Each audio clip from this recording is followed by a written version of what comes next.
Check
mic check.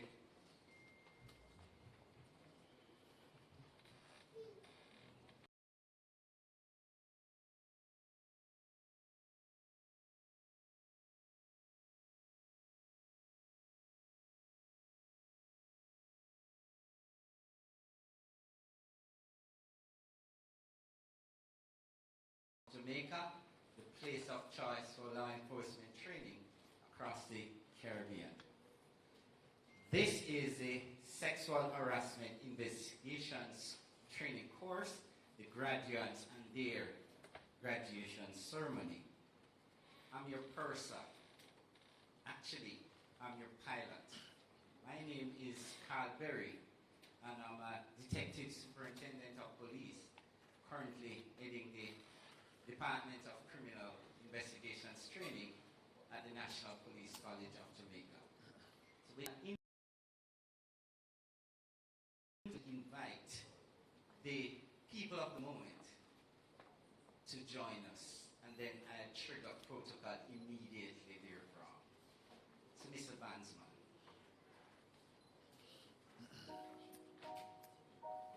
May I now invite the graduates to join us.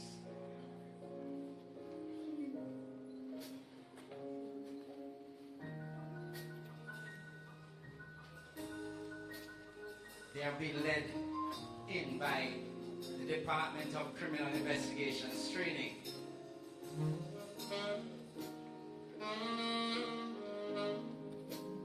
And as they slow march in,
great, there's a shift down to the back, and that's okay. Great. Just need to slide up a little, and that will be okay. Alright, just shift down a little. There's a seat to your right. To your right. To your right. Great. Thank you. Thank you. Gracias. Alright, may I now invite the graduates to sit.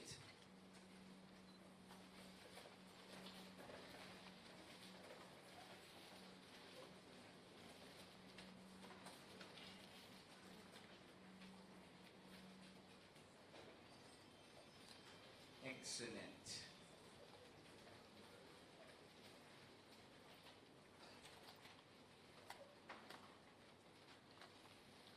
Thank you.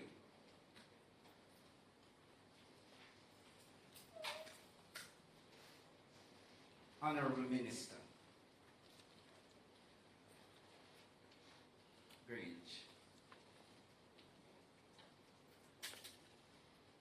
Mr. Denzel Thorpe, Permanent Secretary, Mr. Deanra Bernard, Permanent Secretary, Mr. Fitzbailey, Deputy Commissioner of Police, Mr. Aaron Fletcher, Senior Superintendent of Police, SSP Marjorie Jones, SP Rory Martin, other senior members of the JCF, Ms. Sharon Coburn. Let me use the opportunity to thank you all while I place the protocol where it should rest. Honorable Minister of Culture, Gender, Entertainment and Sports, I'm thanking you for taking the time out to visit on us National Police College of Jamaica, as well as your team. May I now point myself to the audience. I hope, and because I'm the chair, I can twist protocol a little and hopefully I'll get away with it. Please pray for me. I need it. specially invited guests, well-wishers,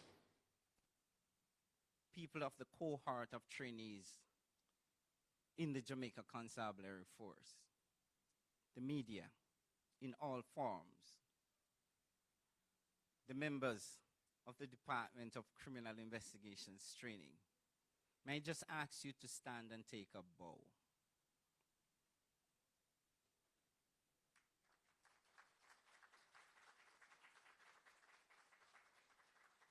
Thank you. The Jamaica Constabulary Force Band, our songstress, and you'll hear her soon. But I'm pointing myself to the moment and to those who cause us to be here. You, the Gradians, may I ask you to also stand and take a bow.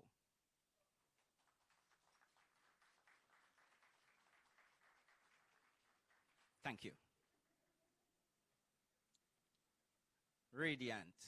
And again, being the chair, I get an opportunity to do this once.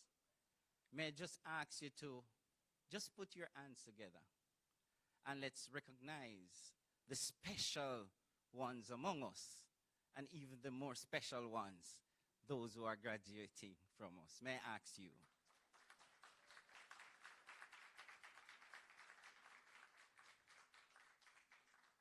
Leadership through investment. Pivot for purposeful positioning. That's the theme of this graduation. And I'm here, I want to first recognize the fact that our acting assistant commissioner in charge of training, Mr. Merrick Watson, is unable to attend because he's otherwise treating with some urgent matters. I know too that the commissioner had to treat with some other matters, so extended apologies on their behalf. It's the graduation ceremony, and it's the raison d'etre. Why are we here? So, Honorable Minister Grange, and with the fact that I've read out the protocol list,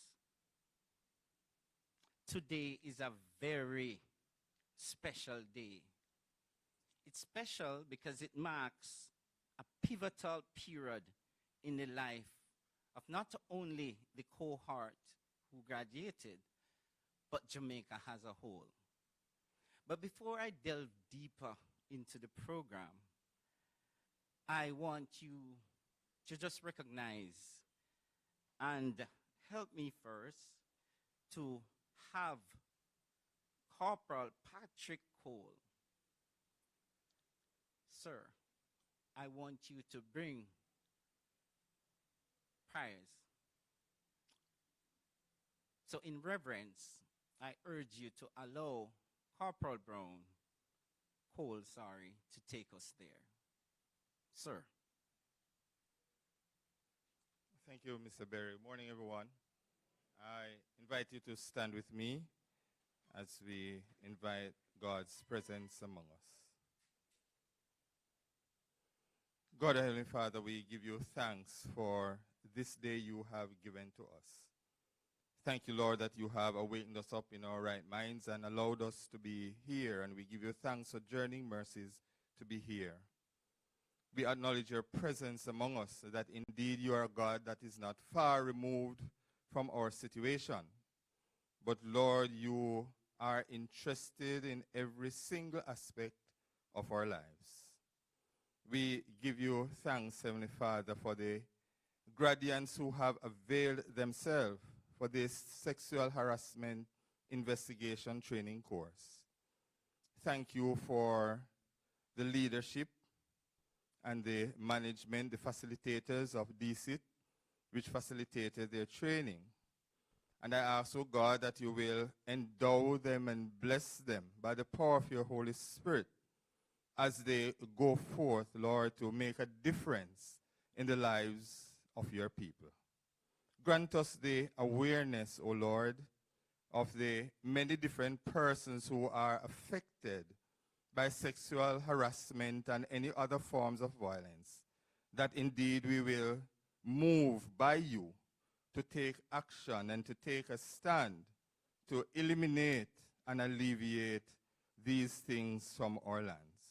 So as we go through these proceedings today, I pray, O God, that you will give us clarity of thought, and that indeed, O God, your continued blessing, your grace, and your mercy will continue to attend to us as we say thanks to you in Jesus' holy name. Amen.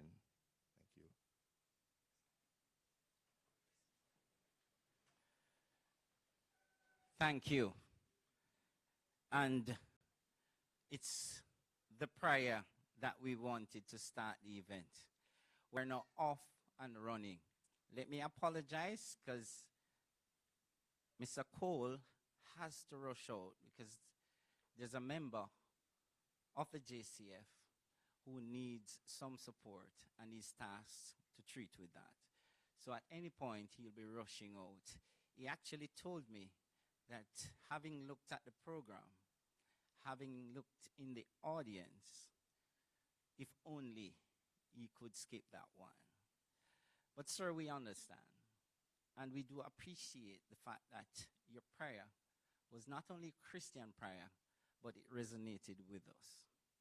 I'll ask us now to stand, face the flag, because we are now going to embrace the national anthem.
You may be seated.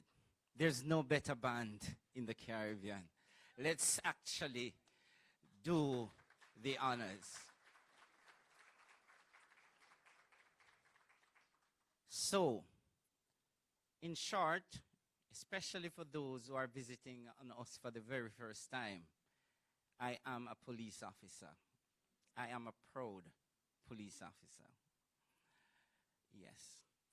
So, you may have in your possession a program, a flyer.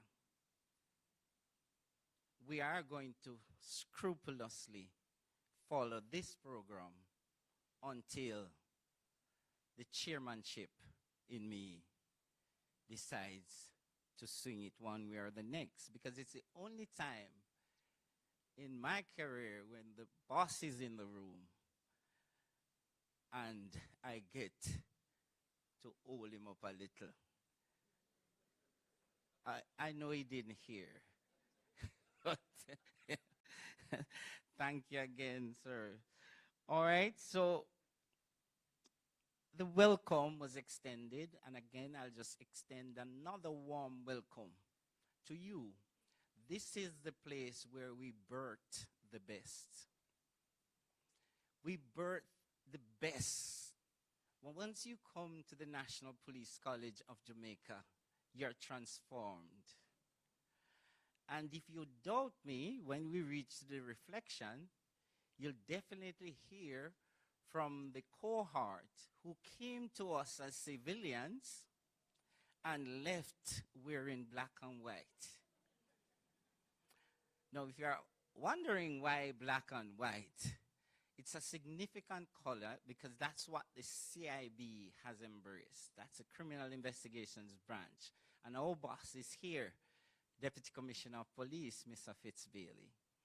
And I'm not saying he surprised us by coming, but I remember when I sent him the invite to just take a look, I know him personally. I know if he's not coming, he would say he's not coming. But I know he's busy too. So I was looking, and then I went outside and I heard Berry. It's a significant name. When I hear it, I realize it's me. And I heard the voice. And just like the case of Regina versus Phipps, I recognize him immediately. All right? Having said that, I want to use the opportunity outside of the big, enormous welcome to not only the police college, but the life of the policeman. It's a special life. And unless and until you have lived it, you won't understand. We enjoy from within the bowels of the National Police College of Jamaica that it's important that we deliver a product that is high standard, high grade stuff. And I am not going to be the only one blowing trumpet up here, but I'm also going to allow the program to speak to the quality of training that we deliver at Police College. So in the event you see police officers departing from what is taught here, we didn't teach them that. And we have testimonials coming up to say we're high in our game. So let's fix ourselves back on the program. And up we have immediately opening remarks from Mr. Denzel Thorpe. He is the permanent secretary in the ministry as aforesaid mentioned.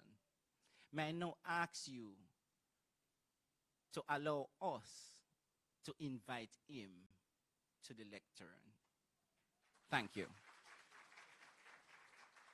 Sir.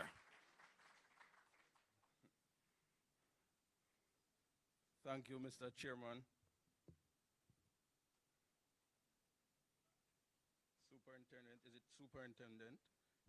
Detective Superintendent Carl Berry. You do the MC thing for money as well? You're work in progress. Well, I guess you're not going to talk, so you take do other things for money while you're here. You were so brave in saying that you want to hold up. Oh, you know, say that, me say. Hold up the deputy commissioner for a little while. And I was wondering if you were thinking about the fact that he might lock you up for a little while. With the protocols having been so well established, please permit me then just to say good morning to everyone. especially my minister, the Honorable Olivia Grange,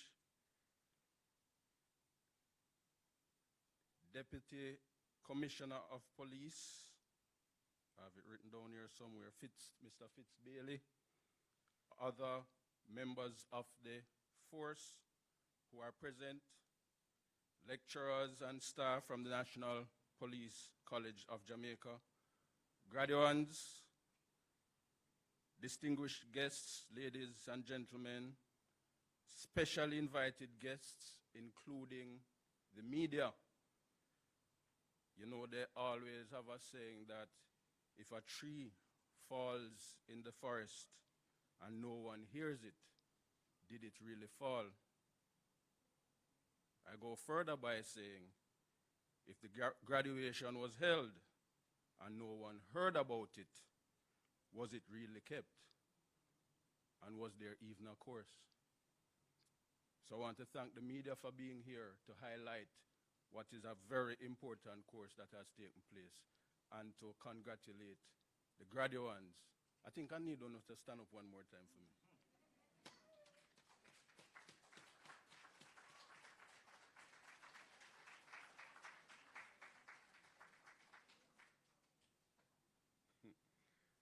I can't even tell you what one of them said to me this morning. I said, "Why good this morning, man?" She said she made it full time. But they look good. And they look good not just because of how they always look good, but because they know that they have been empowered by this course. Thank you.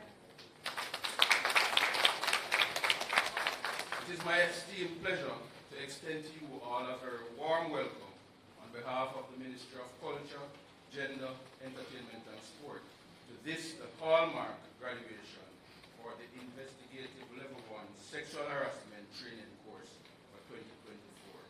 Undertaken by the Ministry of Culture, Gender, Entertainment and Sport through the learned team at the Department of Criminal Investigation Training at the National Police College of Jamaica. Ms. Sharon Coburn Robinson, who is the head of the Bureau, she has a thing for Ms. Rob? We have a thing for, so beside Department of Criminal Investigation, she put in brackets, DCIT. Yeah, so she has a thing for acronyms, she don't leave them out. You know, it is an extra special welcome that I want to give to my minister, the Honorable Olivia Grange, OJ, CD, MP.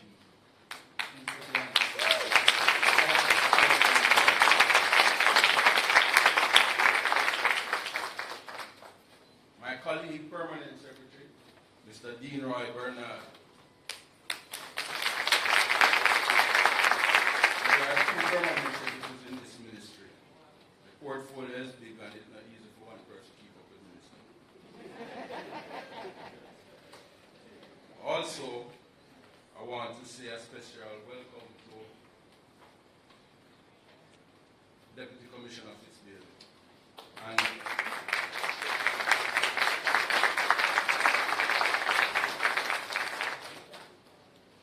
And our pilot,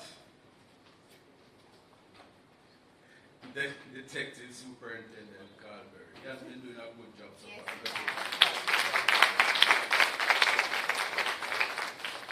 Because we say we won't talk, that we do it on this side as well. I also want to single out Mrs. Sharon Coburn Robinson, the Principal Director.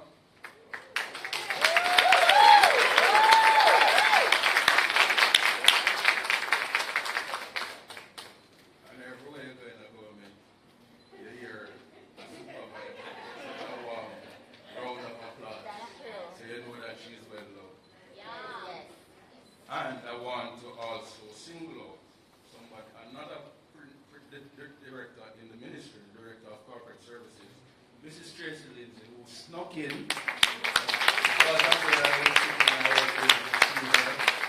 You can stand up, Mrs. Lindsay, please. Because any function like this, love Mrs. Lindsay's name. Today is a very important day as we highlight the ministry's commitment to the elimination of gender-based violence in all its forms. This is evident in the shared vision and continual partnership between the Jamaica Constabulary Force and the Ministry of Culture, Gender, Entertainment and Sport. Mr. Abishar, just say not this and then All right. And it's the fact that we are trying to tackle the vexed issue of gender-based violence and in particular sexual harassment. This partnership highlights our hope for a country with a culture that values and respects the rights and integrity of all workers, of all citizens. A culture that takes a zero tolerance approach to sexual harassment and abuse. A culture that says no to all forms of abuse and violence. The training was held under the theme Assisting MacJess. This time Mr. I've never write out this name, so I have to say as she write it. Assisting MacJess in achieving its mandate using training, science, technology, and an investigative mindset.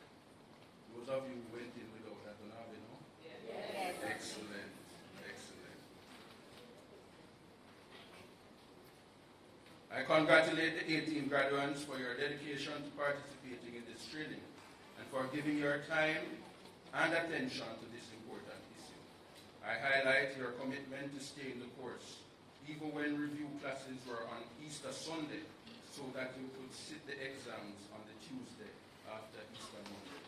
I hope you still got the Easter one. Jamaica is a better place because of your commitment to serving for the betterment of our nation. Congratulations to you all. Today I am proud of all the participants and celebrate with you the 100% pass rate.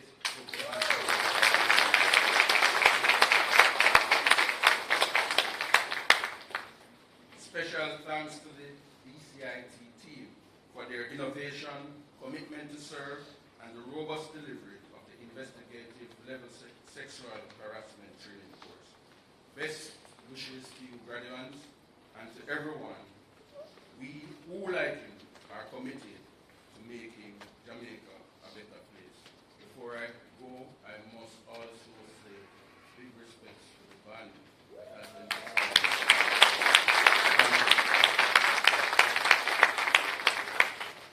an excellent inning, and he came off not out. So it seems like we're on to great things. Sir, we appreciate the great words said, especially when you linked Team DCIT to Team MacJess.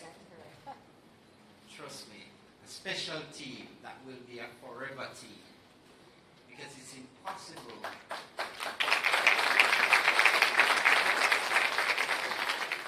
Thank you for recognizing that we don't charge our claps here. It's free, it's free. And there are some strengtheners outside, I was told. I got a sample and I'm feeling energized.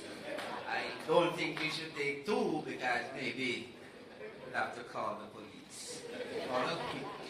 Alright, so I'll continue to walk the agenda / the timetable.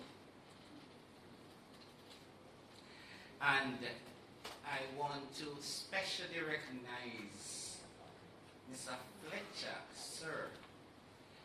You are so special to us, you would not imagine.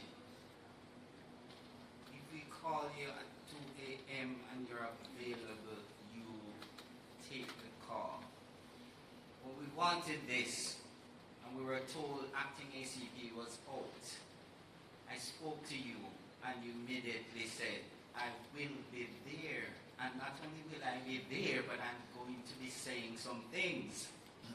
So we are looking forward to those words as well. So thank you, sir, for representing. I know you have an extremely busy schedule. So, we slow walk at DCIT. That's what we're known for. And the graduates will tell you at some point why slow marching make a lot of sense. You know, yes, they were were successful, not only because of what we did, but who remember the examination? My point exactly. Welcome to Team BSIT. Any questions? So we agreed earlier that today is a special day and you're seeing it manifesting itself. As your pilot for today, I wish to first thank you for the opportunity and trust placed in me to take the plane safely from destination, from lift off, and we hope to reach our destination. The task is mine to ensure a smooth takeoff, excellent in-flight service, and safe landing. So we walk back to the program.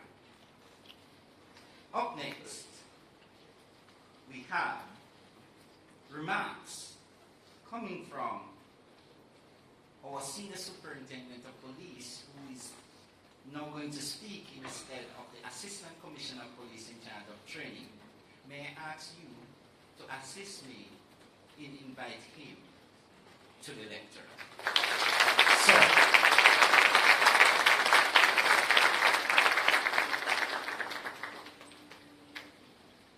thank you, Mr. Chair. I will proceed in bringing my remark, but I will pay attention to one of two phrases that you use. And I'll stick to the latter, the use of the term timetable. While I'll pay deep regard to time. Mr. Chairman, Honorable Minister Green,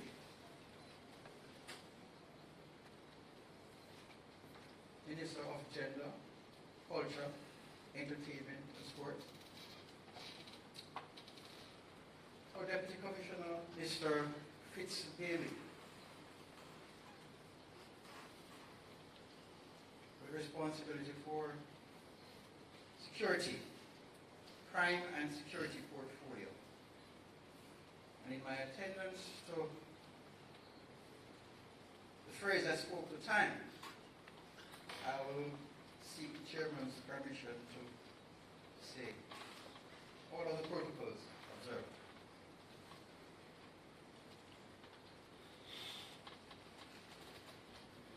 Today marks the end of an important collaborative effort between the National Police College of Jamaica, through the Department of Criminal Investigations Training, and the Ministry of Culture, Gender, Entertainment and Sports, Bureau of Gender Affairs. And I am indeed honored to have been offered the privilege to stand before you here today to share these opening remarks. Today marks a significant day as it represents the culmination of what was a dream that escalated quickly into a thought and then into actionable items, leading to this incredible destination that we are at today. The reports indicate that this inaugural Special Investigative Training course was a success and marks a line in the sand from which we can and we will pivot forward. Under the initial training theme, assisting the Ministry of Culture, Gender, Entertainment and Sport, in achieving its mandate using science, technology, and an investigative mindset.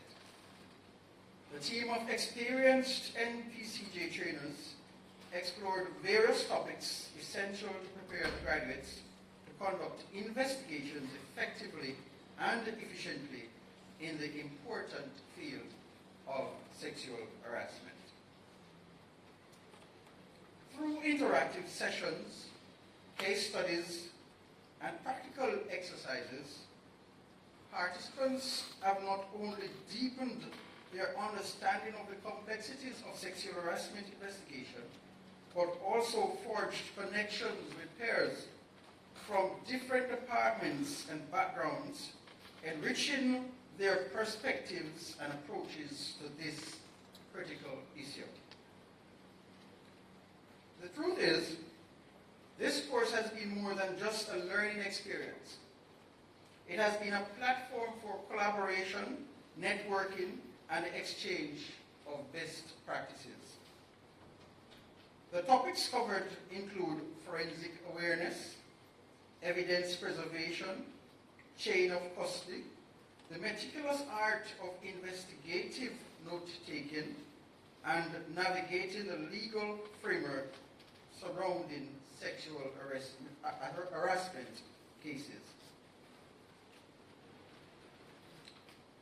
The record also shows that this training course has equipped each participant with valuable knowledge and skills that will support the individual as you exercise your role as an investigator with widened knowledge. We here at the NPCJ are immensely proud of the dedication and commitment shown by everyone, each participant, throughout this training course. Based on the feedback, your eagerness to learn, engage, and contribute has been truly inspiring. And I do not doubt that the knowledge and insights gained here will have a lasting impact on your professional development and the quality of your work moving forward.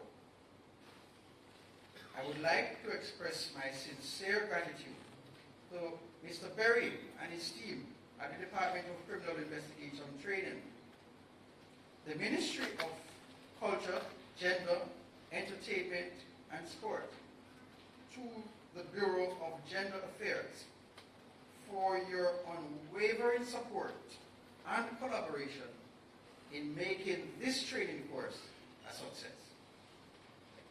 Your commitment to promoting effective investigative practices in cases of sexual harassment is commendable and must be applauded. To the trainers, experts, and facilitators who have shared your experience, your expertise, and given guidance throughout this training course, thank you for your dedication and commitment to empowering the participants with the knowledge and skills needed to conduct thorough, effective sexual harassment investigations. Your passion for this very important exercise was evidenced and is evidenced by the results we are seeing today. We are grateful for your impact, for the impact you have made on each participant. Through these partnerships, we can create real change in our society. We can make significant progress in promoting effective criminal investigations surrounding sexual harassment. We can further empower the participants with knowledge and skills that are needed to conduct thorough and effective investigations.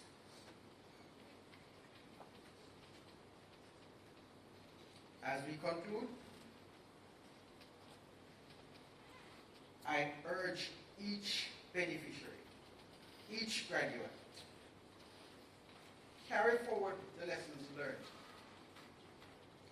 here at NPCJ.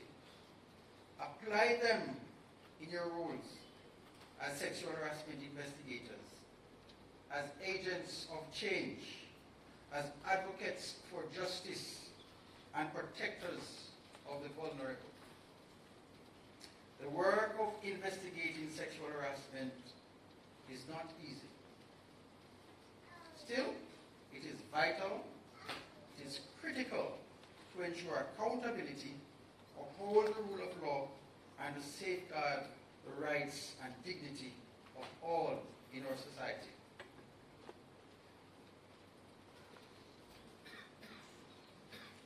Take note, the knowledge and skills, graduates, that you have acquired are not just tools for investigations, but instruments of empowerment and justice. Use them wisely. Use them ethically. Use them with compassion and integrity.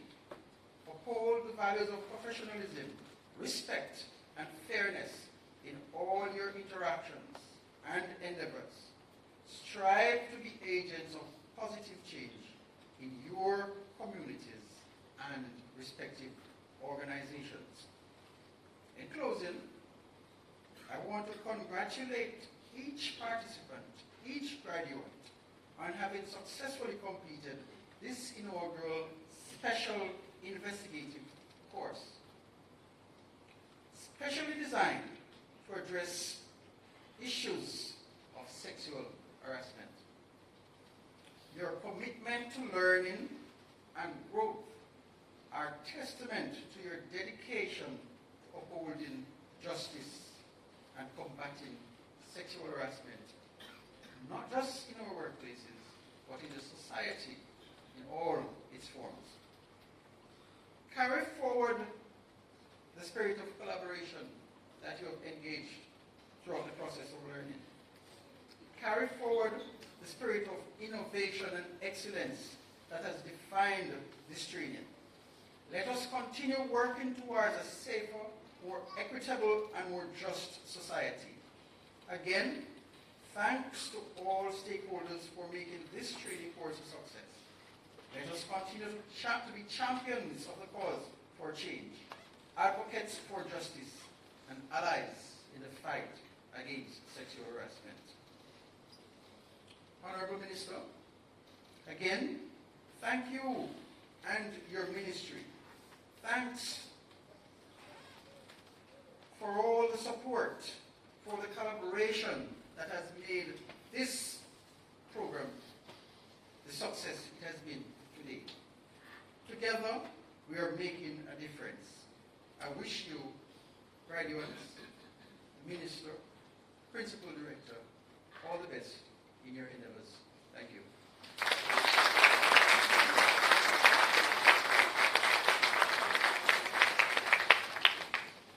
I thank you too, sir, but I think we need to give a clap for the Assistant Commissioner Acting who couldn't be here, but sent quality work.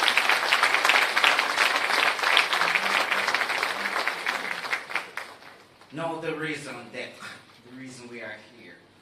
Ladies and gentlemen, sexual harassment must be dealt with urgency. It must.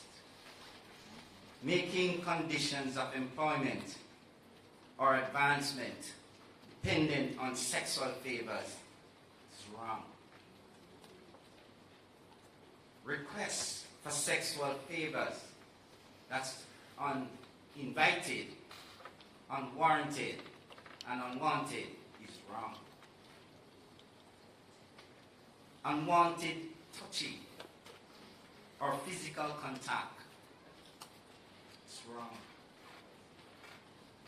Unwanted sexually explicit photographs, text messages, WhatsApp messages, it's wrong. It's wrong. It's wrong. All right. So we're carefully cruising because we walk slow. And we're getting there, and trust me, we'll reach. Because we have arrived almost at destination. However, I have the luxury of just a few seconds right now. And I want to use the opportunity to introduce my co-pilot. May I invite Dr. Fraser, Detective Corporal, to join me now, please.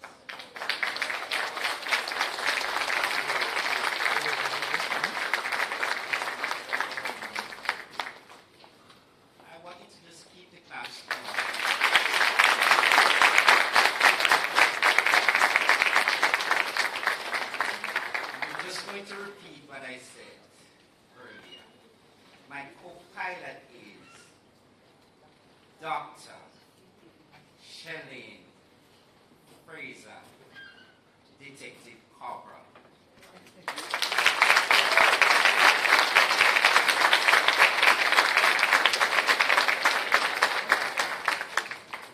Now I'm saying that because Deputy Commissioner of Police is in the house. Yes. And guess what? When Dr. Fraser came to me, she said, "Sir, I wanted to do something else." I interviewed her on the spot, and I said, "Please, don't leave. Let me get a call to CID HQ."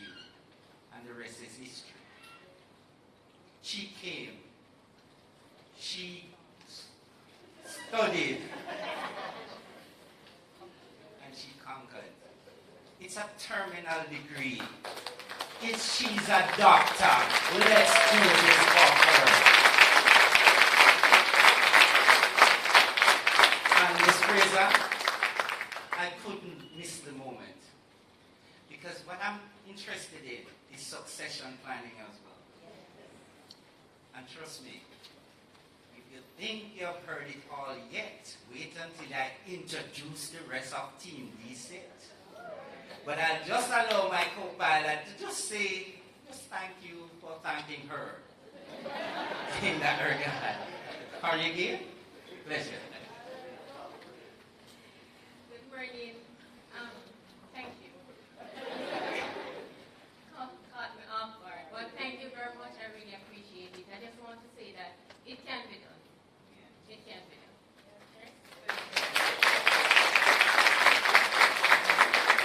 Thank you. Thank you. The plane is in good hands. Team JCF is in good hands. And by extension, Jamaica will be the beneficiary. I beg you another clap, please. So I couldn't sponsor her studies. But what I did do was allow her to study. Fair enough? So I'm holding a piece of it. Thank you and congratulations again in that regard. All right? So I must wrestle myself away from making it a Team DC show. I'm back on the agenda. Indeed. So we have a cultural presentation. And there's a songstress in the room. I wonder if she is ready to treat me the way she treated us the last time. If yes, I wonder if she's ready to go. If not, she is. Is right here to help you up. And what we have done is slotted in some cultural presentation, just some short thing to just take the ship and the plane smoothly to destination. Thank God it's on the document you have. So we're safe, we're in safe hands. Who has queued up for her? Where's White? Sharp, where's White? Does she think she has queued up something?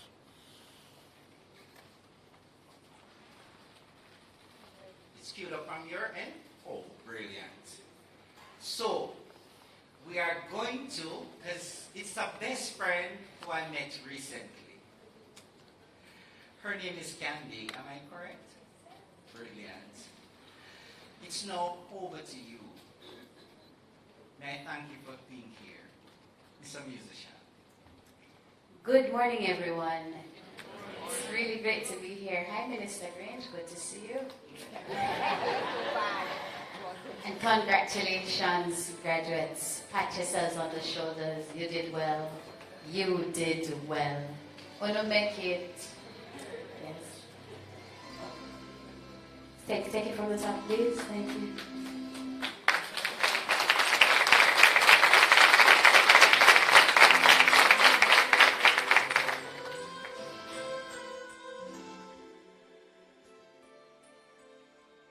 Little volume, please.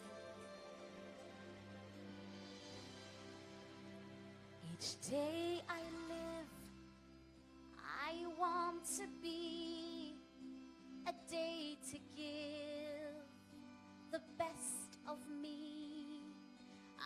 am only one, but not alone. My finest day is yet unknown. I broke my heart for every gain, to taste the sweet. I face the pain, I rise and fall, yet through it all, this much remains. I want one moment in time, when I'm more than I thought I could be, when all of my dreams are a heartbeat away, and the answers are all up to me. Give me one moment in time, when I'm racing with destiny. Then in that one moment of time, I will feel eternity. Yeah. I live to be the very best. I want it all, no time for less. I've made the plans, now lay the chance here in my hands. Give me one moment in time, when I'm more than I thought I could be, when all of my dreams are a heartbeat away, and the answers are all up to me. Give me one moment in time, when I'm racing with destiny. Then in that one moment of time, I will feel eternity. Yeah. You're a winner for a lifetime, if you seize that one moment in time. Make it shine. Give me one moment in time, when I'm more than I thought I could be, when all of my dreams are a heartbeat away, and the answers are all up to me. Give me one moment in time, when I'm racing with destiny. Then in that one moment of time, I will be, yes, I will be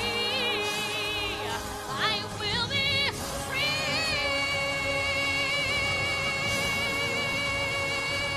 Oh, I will be free.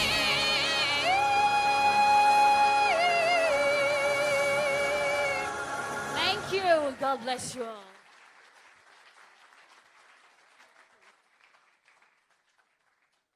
No, sir. You know, candy, it nice. Yes. Me I beg you do. Give her something to fit the song, no? Yes. Yes. Yes. I had to reach into our parlance and go dig deep into patois to find an adjective to fit this one. It good. Yeah, I only wish. No, our deputy commissioner came And I know he supports us.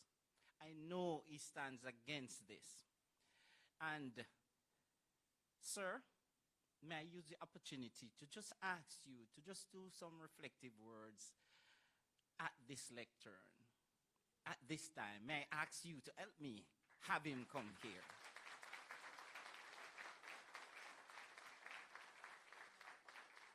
Indeed. And I'm glad you met Dr. Fraser, sir. Okay, Mr. Berry, I hear you loud and clear. Let me recognize our chairperson, Superintendent Carl Berry, Honorable Oliver Grange, Minister of Culture, Gender, Entertainment and Sport, Mr. Denzel Thorpe, Permanent Secretary, Ministry of Culture, Gender, Entertainment and Sport, Mr. Dean Bernard, Permanent Secretary, Minister of Culture, Gender and Sport, Ms. Sharon Coburn Robinson.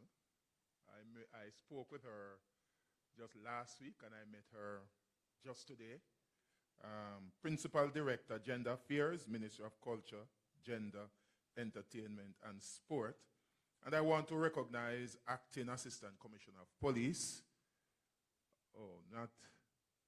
Mr. SSP Fletcher, who is representing the Acting Assistant Commissioner of Police. And I also want to recognize everyone, especially the gradients who are here. I took the decision this morning, having gotten an invitation by Mr. Berry. I thought it would have been an unfortunate situation if I did not turn up.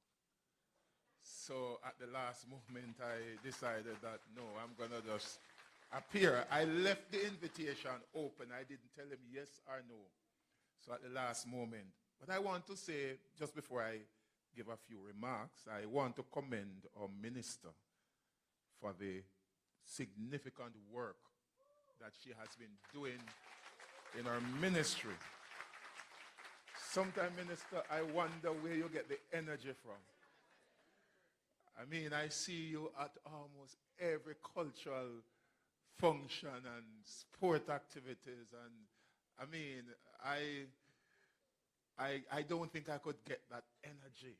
And I really want to commend you. You have really created what I call a transformation, especially in our cultural approach to things. And some people who I consider to be not so significant, you have made them very significant. And I think that's something that must be spoken of.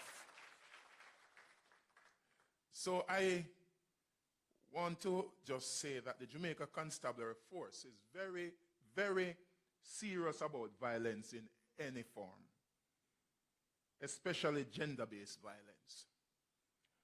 And in our effort to reduce domestic violence, for example, we have partnered with several agencies and stakeholders, and we have established 11 domestic violence intervention centers.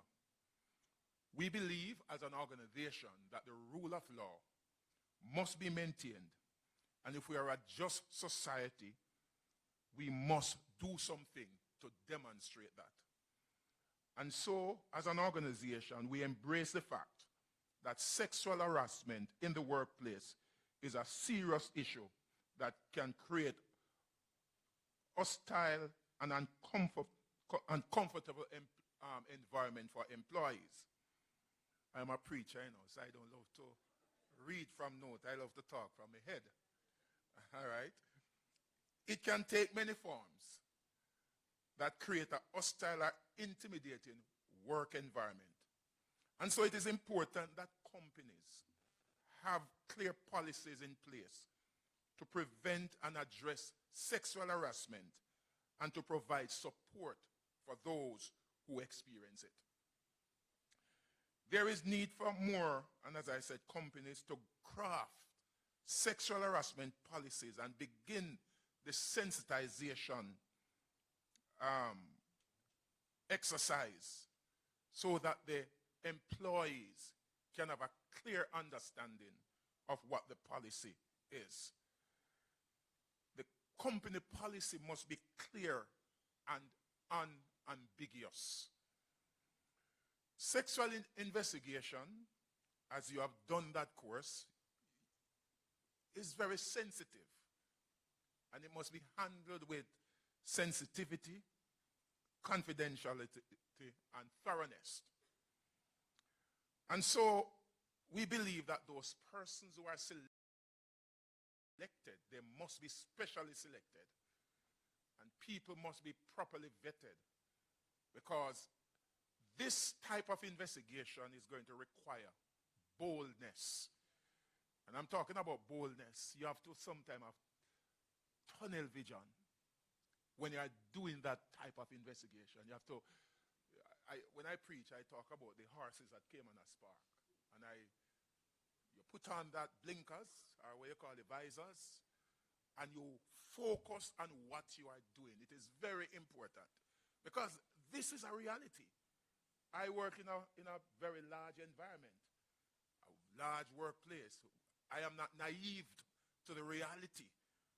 And so it's about, creating a just society where people believe that there is justice for them, so that when you are deprived of your promotion and you are deprived of opportunities that you should have received, and because you decide not to yield to some pressure, you are punished for it.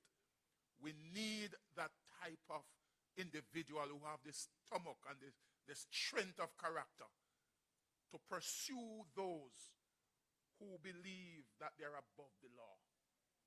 There's a nexus, in my view, between this type of investigation and doing anti-corruption investigation. Because sexual harassment in the workplace, in my view, is a form of corruption. And so if we have that level of corruption, it must be exposed. So I want to commend the team, I want to commend the ministry for embarking on this drive. Jamaica will be a better place. The citizens of Jamaica will be empowered. And so when you're at your workplace and you stand up for some things, you don't feel threatened by your boss. You don't feel that you are going to be intimidated, because there are mechanisms in place to treat with it. But as you went through this training, I want to say to you, the training alone is not good enough. You have to have the willpower, and within the workplace, you have to ensure that you have a strong leader who will ensure that what is taught by the people who are trained, they can implement it without fear of intimidation. So commendation to DCIT, commendation to the ministry, commendation to the partners, the participant who took the bold decision that I want to get trained. And the JCF stand ready to support you in your investigative process. We stand ready to guide you through the process. If you have a case that you need our support, we will provide that support to you to ensure that justice. Those of us who have children, we have children that work in the environment too.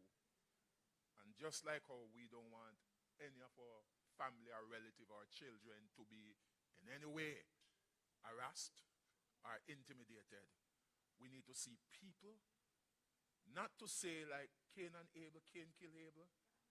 And when Cain killed Abel, he asked, am I my brother's keeper? We all are our brother's keeper.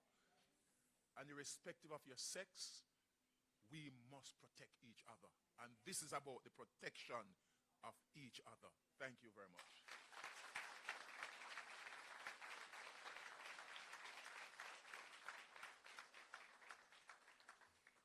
I just realized how tall I am.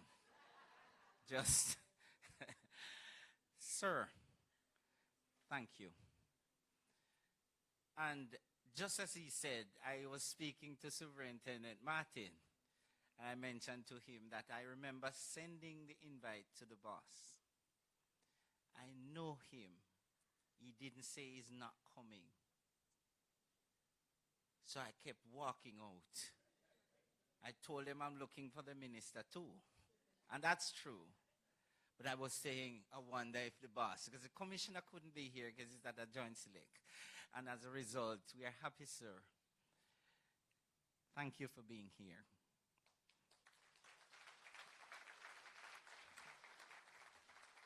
I'm mindful that the minister and other people in here may have other engagements. I'm trying to drive as fast as I can to reach the destination. I was at 550 miles per hour. I'm going up the tempo. Verbal harassment, including jokes referring to sexual acts or sexual orientation, is wrong. Feeling pressured to engage with somebody, anyone, sexually, is wrong.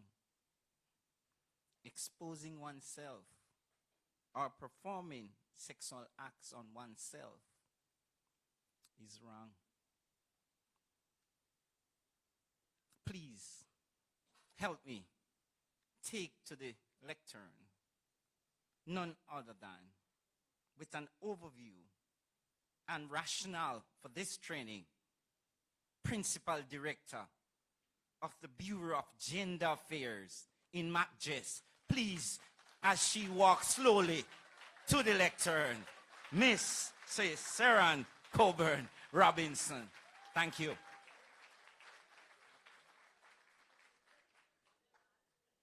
Thank you, SP. So I spoke with SP earlier, and he gave me permission to not go through the list based on the fact that we have a time issue.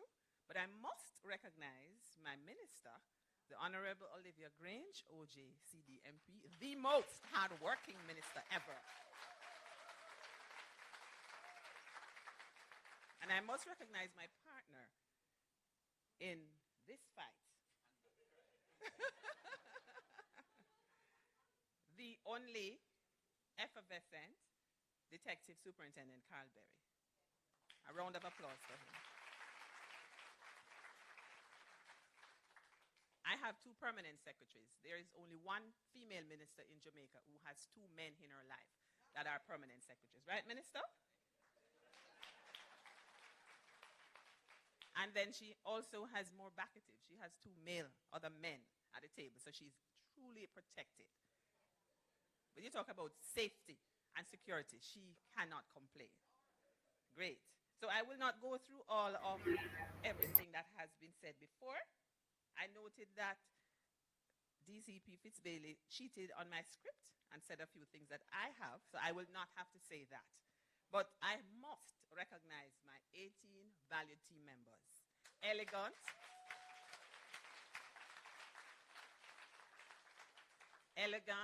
eloquent, energetic, effervescent. I'm extremely ecstatic, super ecstatic about this moment. And we would not want it any other way. So, you know, Songbird Candy said, give me one moment in time. And I'm saying it's moments like these that we live for. Yes? And it's not the breaths that we take, but it's the moments that take our breath away. This is one of them. This is one such moment. So I'm here to quickly give you an overview of why it is that we decided to be brave enough to partner with DCIT, which has the lead sitting right here, who has been taking you through as your pilot. Well, he said co-pilot because he introduced Dr. Fraser. So why are we here? So for those who know or don't know, there is a place called the Bureau of Gender Affairs that is within the Ministry of Culture, Gender, Entertainment, and Sport, one of the portfolio areas. And it's a department, right, PS? It's a department. And this BGA, like we like to call it, is the lead of the gender architecture in Jamaica. Rightly so, because we are the national machinery for gender equality. We look at matters relating to gender equality, gender equity, socioeconomic empowerment, social justice, and so much more. And that's one of the reasons why we decided to take this on, to have 18 of our members, 18 of our valued team members take this course on and decide to do what is considered for some nigh impossible. we have a 4-step plan that we use at the Bureau of Gender Affairs. And that's because we recognize that if you want to be a success, you can't just sit and think success. You must actually take steps to get there. So I will just quickly articulate our 4-step plan. The first step is that we must ensure that there is unrestricted access to all persons at all times. So the Bureau of Gender Affairs promotes unrestricted access to ensure gender equality, socioeconomic empowerment, equity, and social justice for all. And that means all persons. The second step in that 4-step plan is that we are big on relentless advocacy. All of us are advocates, and we can't do nothing without being advocates. And relentless advocacy for us at the Bureau of Gender Affairs means that we look every single day at the challenges. We challenge also, based on the fact that we see these challenges, we tackle them head on, knowing that there are societal norms and harmful gender stereotypes which seek to hold persons back and to deprive persons of their rights. And sexual harassment is one such scourge. So we are big on prioritizing gender justice. We are champions for gender justice. And this we do through an enabling policy environment and framework of which the Sexual Harassment Protection and Prevention Act 2021 allows us to have that bravado to do that. The third step is that we're big on alignment. And I'm sure you've seen a lot of alignment in this room since we started, because NPCJ is, as was said, very aligned to the Bureau of Gender Affairs in the ministry. And so we worked as a very seamless team, just having the coordination taking place so that the 18 members all came out successful. We've never had a case where 18 persons from one organization is doing a training for 5 days. And that spanned 8 units. I can just quickly share the 8 units with you. So, of course, the Sexual Harassment Investigation Unit, that's a given, because that's where most of the action is taking place. In fact, the Sexual Harassment Investigation Unit is a focal point for all of this training that is happening, but it's just 4 members. And so we could not have 4 persons alone do the training. So we spanned it across the 8 sections that we have. So we had Sexual Harassment Investigation Unit accompanied by the Policy and Research Unit, the Community Liaison Unit, the Gender-Based Violence Helpline Unit, the National Shelter Unit, the Administration Unit, the Project Unit, the Male Empowerment Unit, and just about anybody else who really thought that they wanted to be a part of this. They could be getting the information in the group. We also extended it to persons like myself. I wasn't able to come for the training, but I was doing it vicariously by the slides that were placed in the group, right, team members? They placed the slides in, almost everything. I was keeping up with what was happening, even though I didn't come physically. So the Bureau is now fully equipped, yes, to perform the necessary support to the Sexual Harassment Tribunal, which you heard mentioned before. And this training, to my mind, and certainly for all of us, is very important because it is done at a critical time when our minister will finalize the process of getting that group of persons who will be supporting the tribunal. So ladies and gentlemen, and those who have come because you see the importance of supporting us, whether you are from the ministry, from the JCF, or you are one of our partners. You could have been from any of the groups that were mentioned earlier by SP when he listed the groups of persons who are with us in this room. We are extremely happy that you're here, and we know that the effects of the course, the impact of the course, the outcomes of the course will be what we want to see, making that difference. We believe in leadership through inspiration for transformation. We also believe in leadership through investment. And that is why we invested in the team, and they have made us proud. So thank you very much for sticking and staying and making sure that whatever it is that you learn, you will certainly apply. I know Minister is happy because this is a legislation that Jamaica has been looking for years to see come to life. And now that it is up and alive and being implemented, persons would want to know how it is that the team at the Bureau will be able to serve and support. And so this training is going to be one of those parts of the armory that will allow us to be able to serve more effectively. I thank you.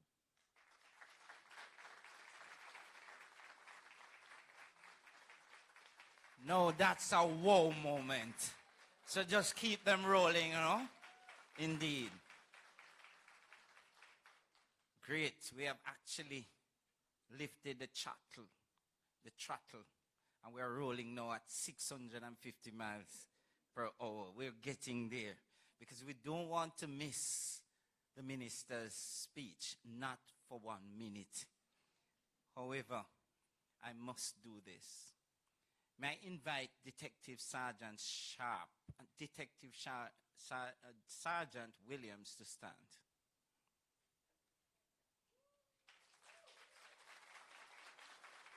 No. Amazing is not even an adjective. And sirs,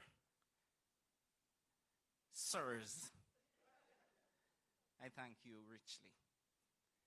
I remember when we had this project, we had so many other things to do, but we had to do this because the sexual harassment bill needed this to be functioning. We spoke, Mrs. Coburn Robinson and I said, Sharp, take this one. Miss Williams came to us, and I remember yesterday, and I have to say this, it's just a second more. Yesterday, or the night before, we were in Montego Bay, and there was a document that was necessary to be signed for this to work. And I said, Sharp, we can't leave Montego Bay because of what we have. How are we going to do this? And Sharp, in just a minute or two, said to me that Miss Williams is on way to Montego Bay. I said, you get traveling? No. And she reached Montego Bay and reached back up with her little young one at 2 a.m.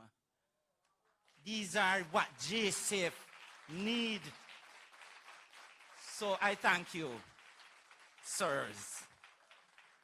Indeed, you may say it. And you'll gradually get to feel the other members, because I'm just dropping it in here or there. Because wait until you see our 2 district constables. Indeed. And then I'll tell you what they have done to make the show go on. But we must go back here. It's for me now to invite the people who, because we were just making cakes, we were just making porridge. We actually had a lot of things made. But remember, the proof of any cooking, of the pudding, remains and rests with those who will partake in it. Let's now hear from the people who came, the representatives, to do that reflection, an inflection point, no doubt, none other than from the Bureau of Gender Affairs at MacJess. And guess what? They came. They saw the exam. And they got an A+, both of them. Let's invite now, and please keep the claps coming, Mrs. Alan Marsh, Mrs. Graham Barnes, please.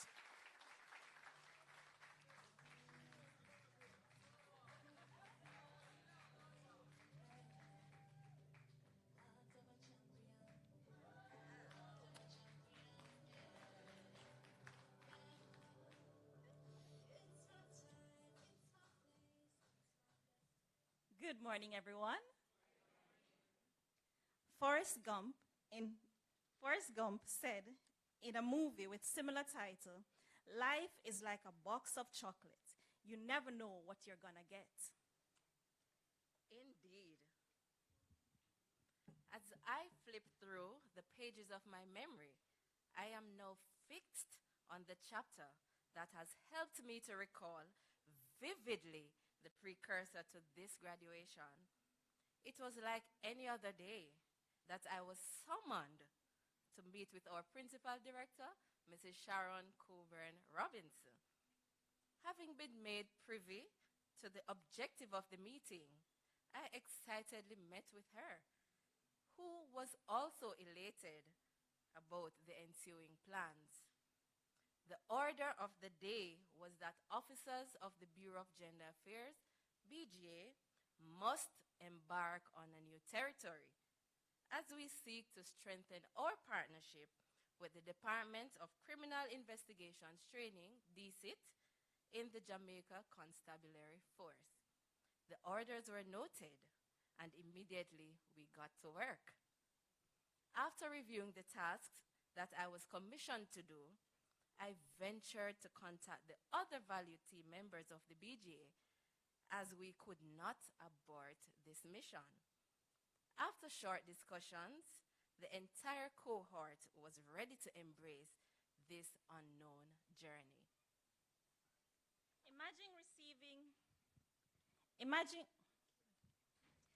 Imagine receiving an email from a superintendent of police indicating that you have unconditional acceptance to participate in an investigative training course.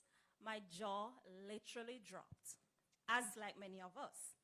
We felt as it was just another training course, but this acceptance letter gave it a whole new level. It gave it a new meaning, and it signaled that things just got serious. This was a big deal. We are big deals, no small fries. So, on Monday, March 25, 2024, the 18-member cohort journeyed to the National Police College of Jamaica to be trained by the DCIT team. Unbeknownst to us, we were getting ready for a very intensive yet exciting journey. Like new recruits, we showed up ready to be trained. Thankfully, we never had to do physical training. However, our minds were already stretched because of the assignment we received. And can you believe, even before we arrived on the campus? As the time progressed, we settled in and we adjusted to the new environment. The intensive training called for us to be very tactical as we positioned ourselves to submerge in the lectures so that we could be triumphant in the end. Undoubtedly, we were tasked to face any obstacle with a positive mindset as we learned about the investigative process and becoming equipped with the relevant information for us to be better professionals. We spent our days going through lessons on, can you help me? Recall, taking statements, the peace model, the DCIT investigative formula, forensics, relevant legislation, and case law. We certainly loaded our bodies with the right food, looked at the target ahead of us to be accomplished, and then we fired with all our attributes because the aim was to defeat and never to be defeated.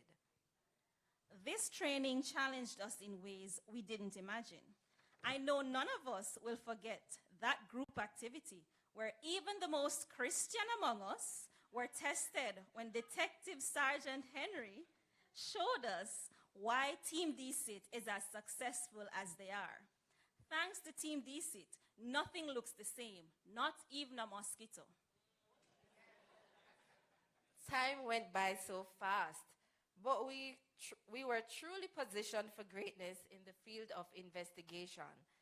Never will we see ourselves as just mere workers, but if you ask any one of us, we'll tell you that we now feel like detectives. Here are a few testimonials from the team. Person 1. I felt like I was part of something big. Unearthing the truth is a principle that can be applied in any situation. I am most honored that I got the opportunity to be a part of such a life-changing event. Person number 2. I'll use 3 E's to describe how I felt at the end of the training. The first E, empowered. Having gained new knowledge that can be applied practically to assist with improved execution of job-related duties. 2, ecstatic. To learn even more about the investigation process. 3, encouraged. to carry on the important mandate that is continued implementation of the Sexual Harassment, Protection and Prevention Act 2021. Person number 3, knowledge is power. I felt empowered with the new knowledge of the investigation process. The wealth of knowledge garnered during the week-long training is priceless. The trainers were awesome, especially SP Berry. His delivery style is unique and makes learning fun. I am looking forward with great enthusiasm to level 2. My fellow graduates, life gave us this filling, nutritious, life-changing box of chocolates. I am grateful that we took the opportunity to participate in this training course. We recognize the significance of this journey and how well-placed we are to serve our country better and the people who may be affected by gender-based violence. It was no easy feat, but we stayed the course, and we've all successfully completed the training. Graduates, let's not forget this milestone. It was indeed a great journey that we embarked on. As we seek to address the vexed issue of sexual harassment and eliminate all forms of gender-based violence, we are grateful that the ministry now has a cohort of 18 persons trained in conducting sexual harassment investigations. Completing this training course means we are now poised to support the implementation of and compliance with the Sexual Harassment, Protection and Prevention Act 2021. In addition, we are now more strategically positioned to achieve the goals and objectives of the National Strategic Action Plan to eliminate gender-based violence in Jamaica, NSAP GBV for short, 2017 to 2027. We are ecstatic that by agreeing to actively participate in and complete this training course, we have decided to develop ourselves, to build up ourselves, to become more disciplined and qualified to help shape the future we want to see in Jamaica. We prioritize professional development and personal growth. In closing, while we are here today celebrating the successful completion of the training course, the work is only just beginning. It is said, to whom much is given, much is expected. And this rings true for us. We are now among the elites who have been aptly trained in conducting investigations. This training course signaled an investment in us to support the pivot taking place in workplaces across Jamaica to ensure our country is the place of choice to work. Thank you, Honorable Minister P.S. Thorpe, P.S. Bernard, and Mrs. Robinson for seeing us as worthy of the investment. Thank you, Minister Chang and Commissioner Blake in their absence, SP Berry, and the entire DC team for recognizing the importance of the work we do, so much so that you agreed to include us in your training schedule. Graduates, let us commit to peace. Never forget your ABCs. Be ready with your 5 HHs, plus TED minus Y, and of course, walk slowly. We thank you.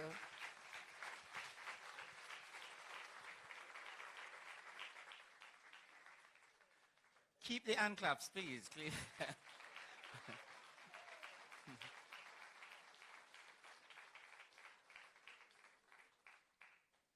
Great job traveling nicely. Might I just use the opportunity to recognize DSP Greenley, who is the acting commandant as we speak on campus. May I ask you to just stand and be recognized? Thank you for also being here. And thank you, too, for allowing some of your students to be with us. I thank you. May I also take a look into the direction of SP and just ask you and your team from Era 5 to just stand and be recognized. Era 5 to the world. St. Thomas. St. Thomas. May I ask you? Indeed. All right, so they travel from far, they travel from wide, and they are here in support of Project JCF. The timetable has inscribed me into it. through the lens of the facilitator. So being a pilot today, I was just a purser when we did the training. Honorable Minister Grange, distinguished men and women, especially those sitting at the head table, the ones in the audience, it's now beyond doubt, it's beyond debate that the National Police College of Jamaica, NPCJ, is the premier law enforcement training institution of choice in the region. And we take that seriously. Being the only institution this side of the world to have the ISO 9001 status is a big deal.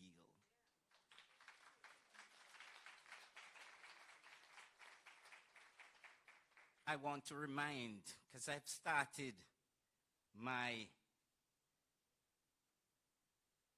presentation, I wanted to remind all of us that the Department of Criminal Investigations training has not been bettered, and we are not allowing ourselves to be bettered across the region as the department that trains criminal investigators, irrespective of where they may be. Now, what is true and why we decided to do this training? It came from a dream initially, then a thought, and then we had that cross moment here in February. It was at the conference on domestic violence that I met Mrs. Coburn Robinson. And just prior to getting some fermented grape juice, she asked, would we be able to entertain a discussion to train the newly appointed sexual harassment investigators? The answer was quick. It was yes. But we knew it wasn't going to be budget neutral. So we knew that heavy reliance had to come from the permanent secretaries and to the minister. And being praying people, because we at DCIT, we believe in prayers, they work. We enjoined our prayers with the BGA team. And guess what? We are at this moment. It is special. So I'm here on behalf of the developers and facilitators of this bespoke special investigation training course designed to treat with sexual harassment matters and others. Because when we comb through the legislation, and I recall Sharp came to me and said, sir, this is not just an administrative law. I told him I knew, but he said, sir, it's not an administrative law. I say, send me proof. He WhatsApped me something. And I say, whoa. Because I didn't know, but I know, thank God, that matters treating and concerning sexual harassment could end up in the circuit court. What does that mean? It means that for every statement that's written, for every piece of exhibit that's collected, there's a possibility that a tribunal of law and possible fact may have to intervene, which means, by extension, that those who are investigating this issue can't just investigate it as if it were an administrative process, but must be mindful that there exists a possibility somewhere where matters might just move from you just wanting to approach a respondent to a case where other legal minds, heavy legal minds, may have to say a thing or two on it. As a result, we taught them. And we want to leave the adjective teaching them well for them to say. But we expose them to interviewing techniques. We introduce them to statement writing. We introduce them to report writing, because no matter how good you are as an investigator, if you are unable to produce your findings in such a way that others can make sense of it, you have wasted your time, our time, and possibly, I won't say whose time. So we engaged from the dream. We engaged, and look what we have. So from the discussion that moved rapidly to tacit agreement between the two groups, Bureau of Gender Affairs and DCIT, we quickly designed a course because we knew that they were not police officers. So we didn't teach them how to do arrests, for example. We didn't bother to take them on the range to show them how to shoot. Even though I was told that, because when we evaluated the course, we saw a little segment that says, because during the course, they were at the range and a few explosions went off. And they were saying, when are we going down there? The DCP is here, we'll talk. Get it? Good. So what we did, we had to decide initially what it is that the Bureau wanted. We had to decide whether we had the capacity to deliver what they wanted. And we also had to decide whether we had the time to deliver, because we have a cramped schedule, a small team, and we have never stopped training. When others, other universities, other academies, other colleges stopped training, for example, during summer. Last summer, sir, we did 19 courses.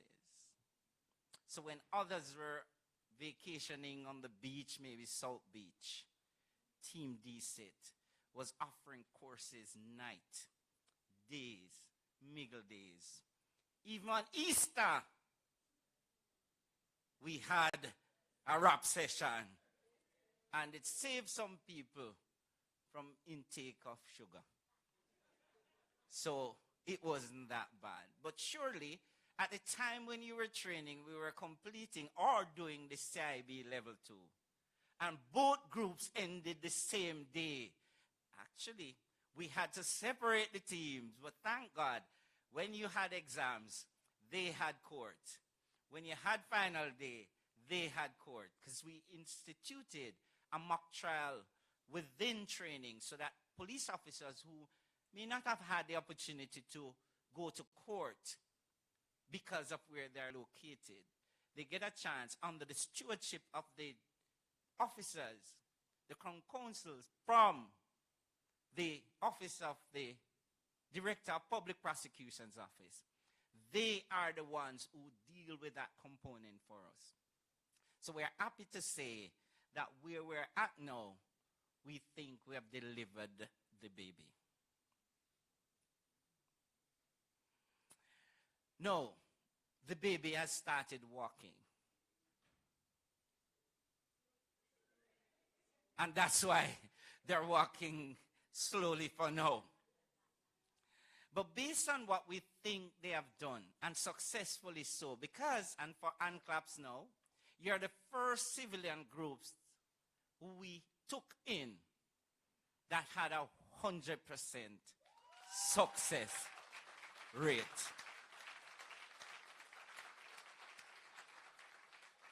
Congratulations, Team BTA. The maturity was there. It was a good look. No, because I have the window, the time to do this, because I'm chair, I am going to just park the bus for a minute. Because I see where our band as a little cultural item prior to the minister coming to us.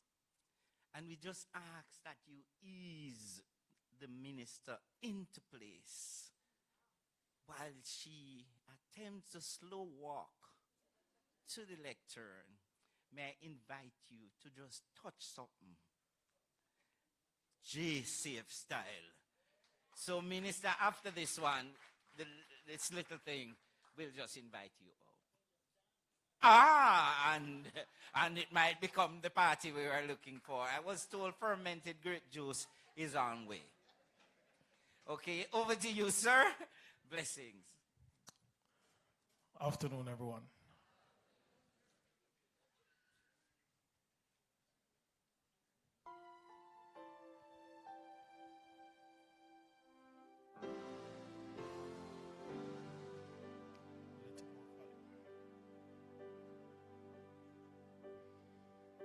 We're pilgrims on a journey of a narrow road, and those who've gone before us line the way, cheering on the faithful, encouraging the weary, their lives a living testament to God's sustaining grace.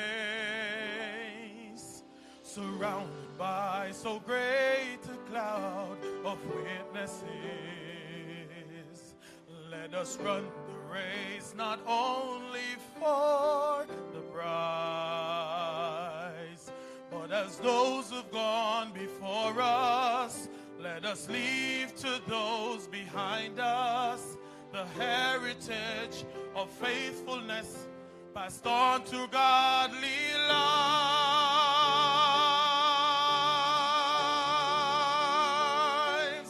Oh, may all who come behind us find us faithful. May the fire of our devotion light their way. May the footprints that we leave lead them to believe, and the lives we live inspire them to obey. Oh, may all who come behind us find us faithful.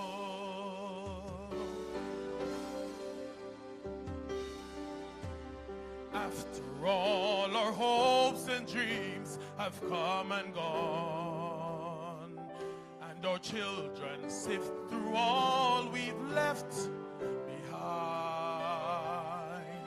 May the clues that they discover and the memories they uncover become the light that leads them to the road we each must find. Oh, may all who come behind us find us faithful. May the fire of our devotion light their way. May the footprints that we lead them to believe, and the life we live inspire them to obey. Oh, may all who come behind us find us faithful. May the fire of our devotion light their way. May the footprints that we lead them to believe, and the lives we live inspire them to obey. Oh, may all who come behind us find us faithful.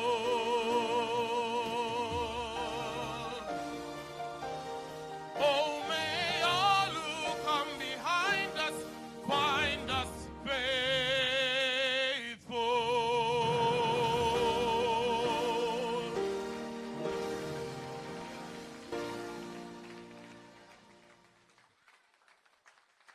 Absolutely brilliant. Thank you. You may be seated. Who say police no got talent? Thank you, Corporal Patterson from Peastead. Now, please help me make welcome Honorable Minister. Thank you so much. I thoroughly enjoy that. You know, I want to use the opportunity to say that I'm part of OMI's management team, and as you know, OMI was a member of the JCF. And so I want to ask Corporal Patterson if he already has a manager. But I thoroughly enjoyed that. Fantastic voice. Please give him another big round of applause. And while we're doing that, I don't know if members of the JCF band were among those who went to the Bahamas. And I provided a little something towards their trip. Right? Clap me for that.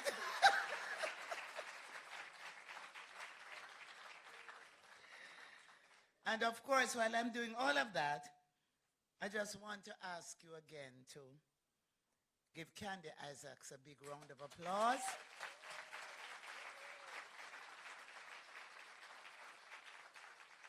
Didn't know Candy would be here this morning, but Candy is, I would say, one of my proteges and a graduate of Edna Manley College, and she teaches music. So if anybody needs a private tutor, she's available. Now, Detective Superintendent Carl, listen, you have to put your hands together for Carl Berry. He's a wonderful MC. But I have to confess, when he started out with his slow walk, I turned to my two PSs and I said, all right, make sure you have your pillows. We're not going home tonight. But he does really a fantastic job, and I wanted to applaud him. So to quickly go through the other acknowledgements, I want to acknowledge GCP Fitzbailey, who is one of those persons that I really admire. His work and his demeanor and his commitment to Jamaica. I really do so at DCP. And of course, Senior Superintendent, Mr. Aaron Fletcher, who is with us this morning as well. I know that there are other police officers that should be recognized. Assistant Commissioner Julian Davis Buckle. Is she here? Because her name is on the list, she's not here. But I also want to especially acknowledge the trainee police group that are here, looking so splendid in their black and white. I sat there and I looked at you and I said, in a few weeks you'll be out there, pounding the pavement, facing all kinds of dangers, and trying to conduct yourself in a manner that is becoming of the training you have received. And I want to wish you well. Of course, I must acknowledge the two men in my life in the ministry. Denzel Thorpe and Dean Roy Bernard, my two permanent secretaries. And I know that P.S. Bernard would not miss this for anything, because I don't know if I'm saying it the right way, but he's a old policeman. And he would not have wanted to miss this. So he feels very comfortable in this room. Yes. Oh, yes, a graduate. So,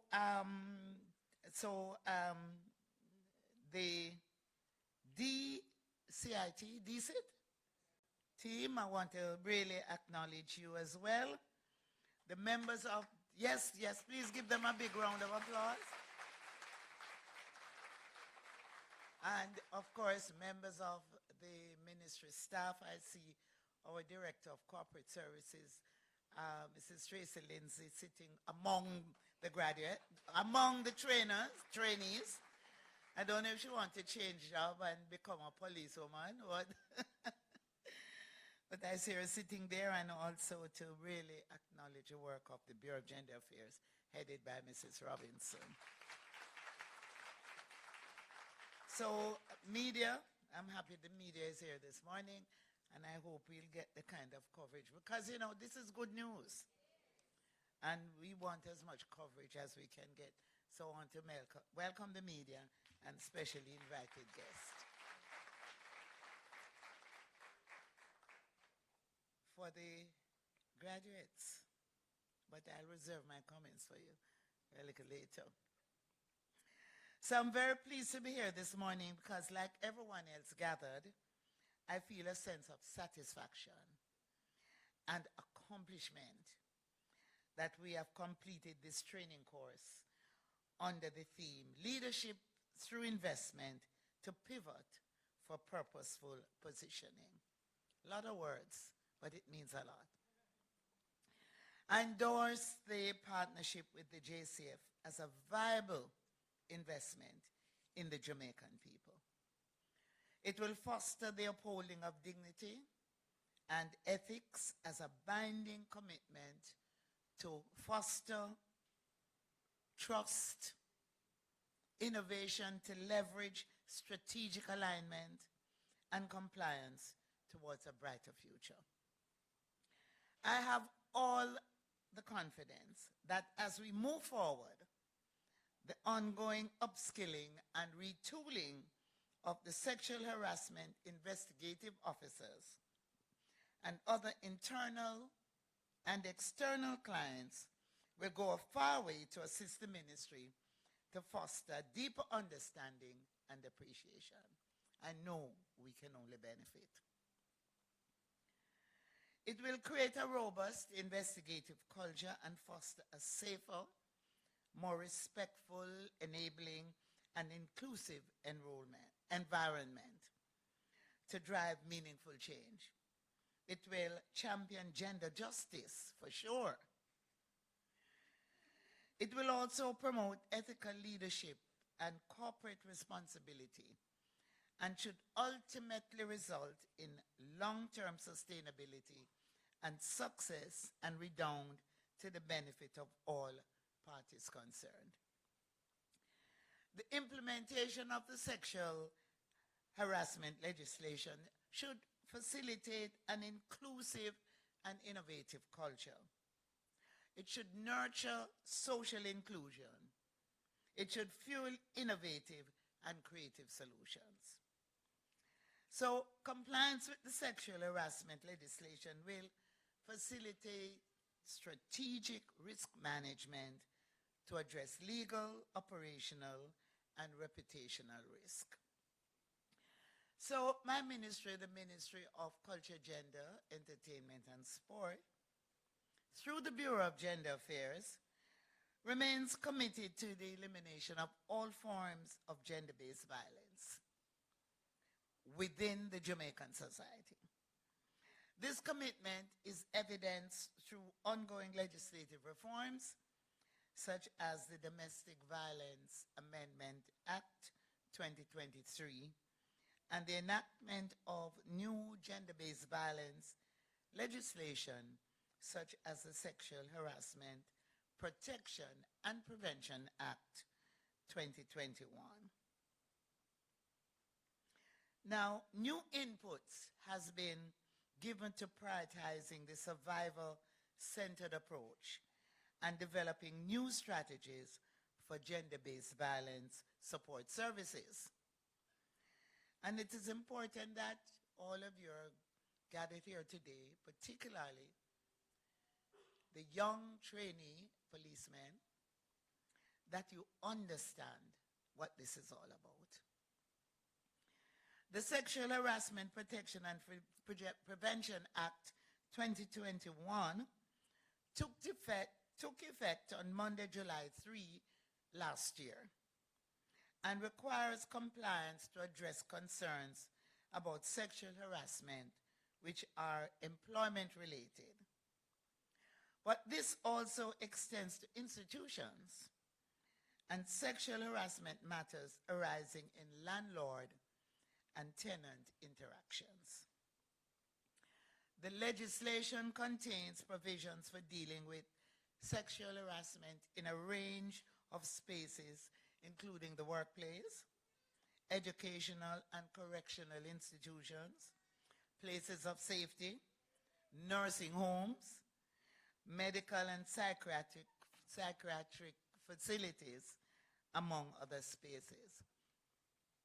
So even with your interaction with your counterparts, male or female, because you may say something or do something that offends, and the receiver may interpret it as sexual harassment. So it is going to require some discipline too. Because, you know, some men love to talk and hug and touch. They don't mean anything. And some women like to exhibit or flaunt their sexiness. They don't mean anything.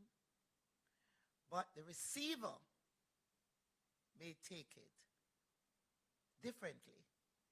And that opens the door for you to be accused of sexual harassment. And it is important that you understand what this is all about. So in compliance with the Sexual Harassment Act, special provision is made for the establishment of a sexual harassment tribunal. The 14-member tribunal will serve as an appropriate redress mechanism for investigating sexual harassment allegations and making recommendations regarding the penalties. So this tribunal, we have identified the members who will make up the tribunal. And we have identified their names some time ago. And they have all agreed that they are willing to serve. But it is still taking time to officially appoint them by taking their names to the cabinet, because they have to go through a fit and proper exercise. And the Ministry of National Security is doing that. And it has taken some time, because even when the individual may be fit and proper, there is somebody else connected that further investigations are taking place. And so I want to use the opportunity to indicate that although I have indicated months ago that the Sexual Harassment Tribunal, the members have been identified, that their official appointment is taking some time because of the fit and proper exercise. But while sitting here, I thought that Mr. Berry and Mrs. Robb, you're going to have to design a program for their training as well. And I'm looking forward to that.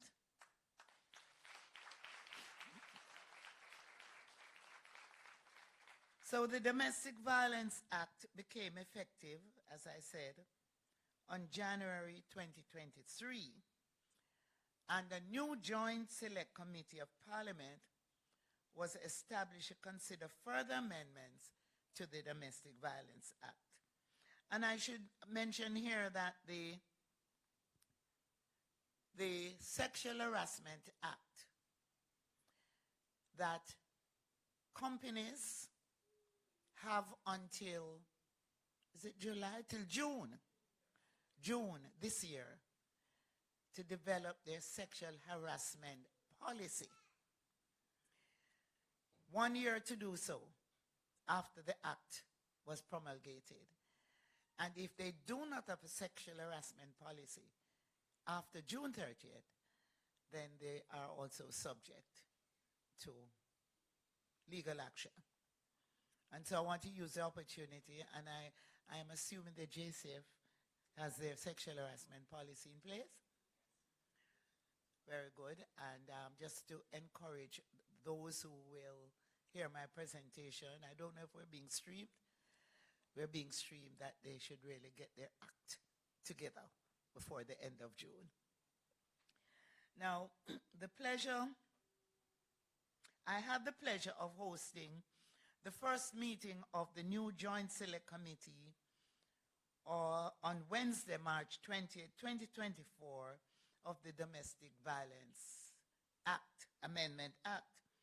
The outcomes include the reopening of the conversation on the vexed issue of domestic violence, coordinating the procedural matters, and establishing the parameters to guide the optimal functioning of the committee. Importantly, the recently passed amendments to the Domestic Violence Act will facilitate increased protection for victims, survivors of domestic violence, and improved legal recourse relative to previous iterations of the legislation.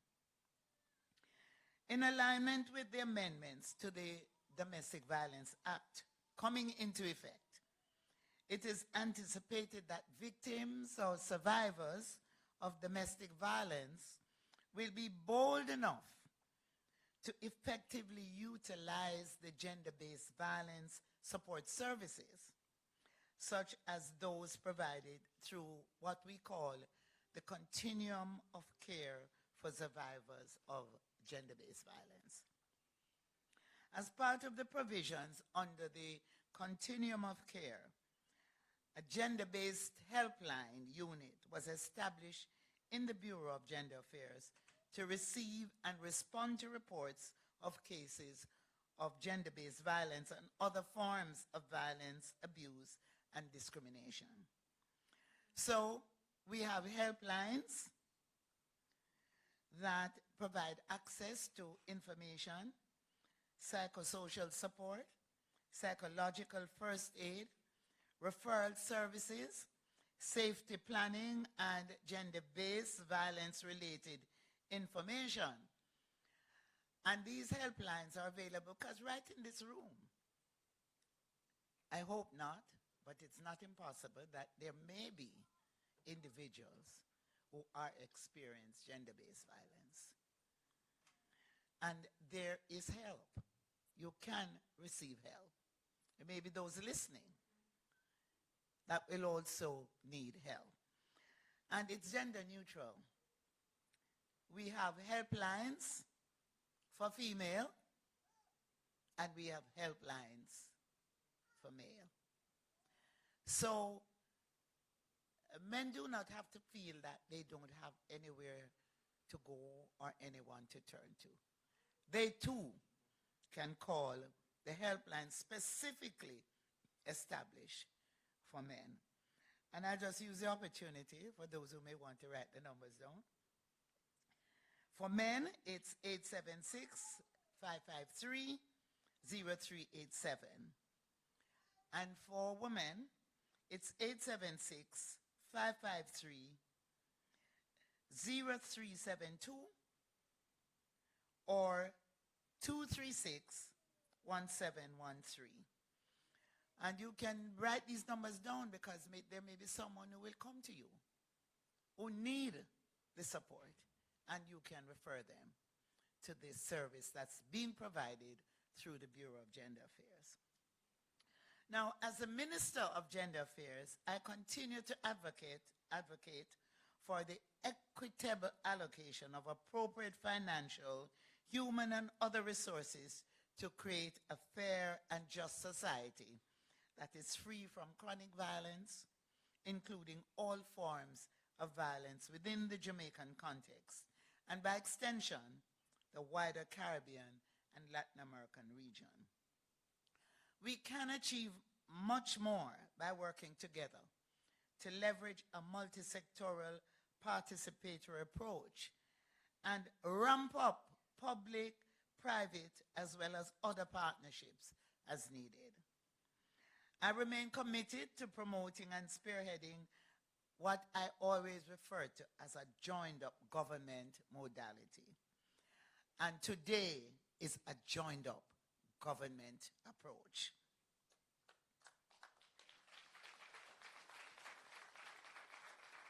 And this facilitates a multi-sectoral approach with a targeted focus on strategic collaboration and a range of meaningful partnerships. So the long-term outcomes to which we all aspire should undoubtedly include gender equality, gender equity, social justice, socio-economic empowerment, national and sustainable development, among a range of other age-appropriate and context-specific and culturally relevant benefits. So today I use this opportunity to make the business case for implementing the sexual harassment legislation in Jamaica as a legal obligation and a strategic imperative for all workplaces and other public spaces to improve productivity and performance. The Sexual Harassment, Protection and Prevention Act 2021 establishes clear guidelines and reporting mechanisms. In this regard, it provides a shield against litigation and safeguards the finances and reputation of the entities. It prevents negative publicity and maintains trust among the management team, internal and external clients. Compliance with the provisions of the legislation can lead to a safe and respectful workplace with higher employee satisfaction and reduce staff attrition. This in turn can create positive branding for the entity, as well as attract and retain the high-performing and qualified staff.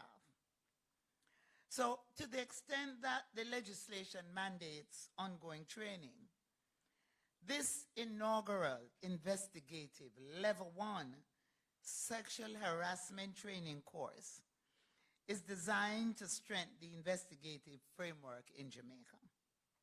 It will empower sexual harassment investigative officers and other staff within the Bureau of Gender Affairs to ramp up the services provided to persons seeking guidance and redress for matters relating to the vexed issue of sexual harassment. Today, I want to say to you that you're a part of history.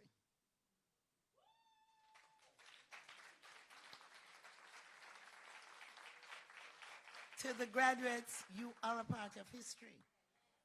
This is the first time that such a training program is going to take place. And if it is the first time, and since it is the first time, nobody else can be first. So you should be very proud that you have 100% success in the training program. I mean, you should clap yourselves. I am so proud of you. I want to congratulate you. I want to say to you that you have an awesome responsibility now. Jamaica is one of the first countries in this region to introduce legislation in sexual harassment. And I think, Mrs. Robb, that they are the first such group to be trained by the police as investigators. The only thing you can't do is arrest. Well, what it does, it forces you to work in collaboration with the police so that the job can be well done. And I really, really want to thank you so much for making yourselves available. I want to congratulate the Bureau. I want to congratulate the JCF and to say let's get to work. Thank you very much.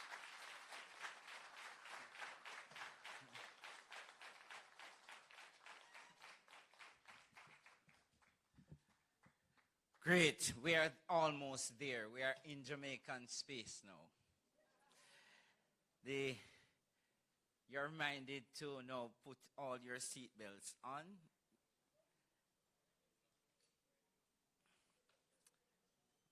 Soon. All right, so it's historical. It's true. And we had a debate and a discussion in the class. It's good when the minister can pronounce us man and wife. Indeed. But it must be a good day because Team DC had just a turnaround time of less than 5 days to really drag the curriculum up. And it had to satisfy the ISO 9001 requirement and all the other things that go with it. The certificate that you will get, the fact that you have been successful and we are about to deliver them to you now, it's not normal. You'll see the assistant commissioner in charge of training, the seal on it. It means that only you who came through can possess one of them. Yes. And I was glad when Mr. Bernard said he graduated here. And it's true. Actually, he supervised me for a while too. So he knows the feeling. It's not only look and feel, but the truth is, Team DC delivered. Now, my closing remark is going to be like one line. So I just want to use half of that line to just ask the other members of DC to include the 2 district constables, if they are here, to just stand up and just be recognized quick and fast.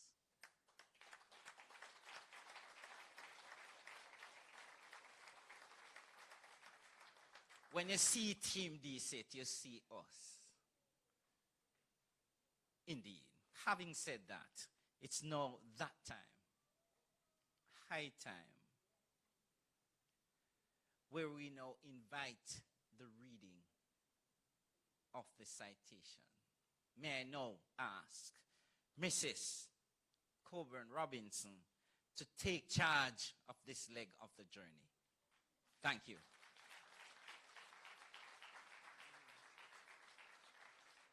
Thank you very much, SP. So I'm just going to read very quickly because I know time is short. The relevance of this cert that the 18 graduates will be receiving. 1, in relation to, and this is coming straight from the legislation, the Sexual Harassment, Protection and Prevention Act of 2021. In relation to the exercise of the functions of the authorized officer under subsection 1A, with a warrant, enter any place of employment or institution to ascertain whether the provisions of section 3 and 4 are being complied with, and 2, inspect and take copies of documents or other information or require any person in the place of employment or institution to provide such information as may be reasonably required for the enforcement of the provisions of this Act. In relation to the exercise of the functions of an authorized officer, which they all are becoming today, under subsection 1B and by written notice, 1, require an employer or a person in charge of an institution to disclose any document or information which has or may have a bearing on any investigation that is being conducted in relation to a complaint. 2, require any person to furnish any information disclosed that may be relevant to an investigation which has or may have bearing on the complaint and in relation to the complaint. And 3, specify the time within which the employer or the person in charge of the institution or such other person specified under subparagraph 2 shall furnish any information disclosed in the notice. And 3, willfully obstruct or assault an authorized officer in the exercise of any function or power under this act, or fails to comply with a lawful request made by an authorized officer who commits an offense and shall be liable on summary conviction in a parish court to a fine not exceeding 1 million or to imprisonment for a term not exceeding 12 months. Additionally, an authorized officer, on finding that an employer or person in charge of an institution is not in compliance, may issue a direction setting out the terms of compliance and the time not being more than 30 days within which the employer or person in charge of the institution shall comply with the direction. Finally, if the employer / person in charge fails to comply with a direction issued, he or she commits an offense and shall be on summary conviction in the parish court be liable to a fine not exceeding $1 million. Sexual harassment has been a vexed issue in our country, and that has been seen as a major social problem. And so the sexual harassment investigative officers, all 18, who are now considered as sexual harassment investigative officers, will be able to exercise their duties and carry out their functions as soon as they receive their certificate. Over to you, SP.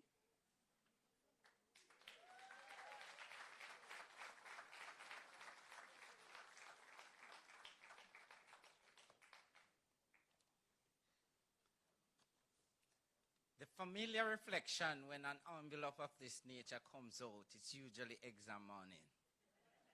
But thank God you have survived it, indeed. All right, so also historical is that we didn't just facilitate, but we also graduated members of Team DSIT on the same course. So the JCF is way ahead, because not only do we have a sexual harassment policy, but we have trainees and trainers and a curriculum to boot. It's a win. Jamaica has won again. You follow where I'm going? So I know, and may I ask Ms. Coburn to return to sender, if you may, to assist me on this leg of the journey. So you could just take over shop and let's run shop together, because we are almost touching down.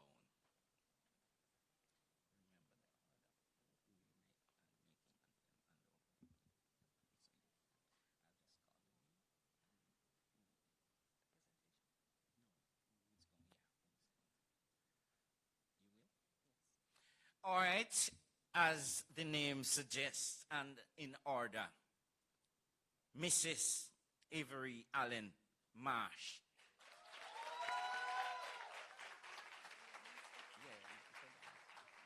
Minister, may I invite you to do the honors, because this is again history made, not only in the making. Let's do this.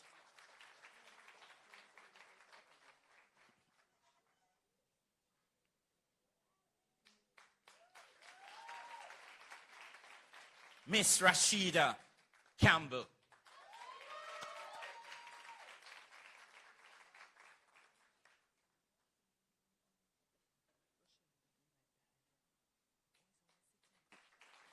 Tashana Clemmings.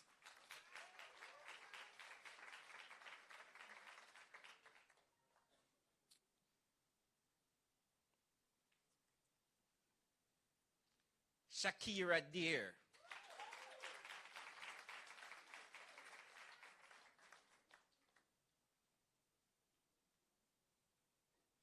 Rochelle Graham Barnes.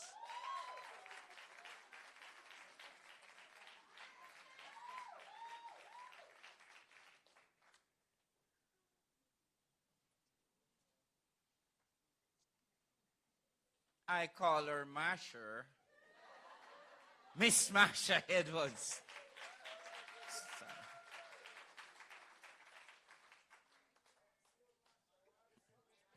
Slow march.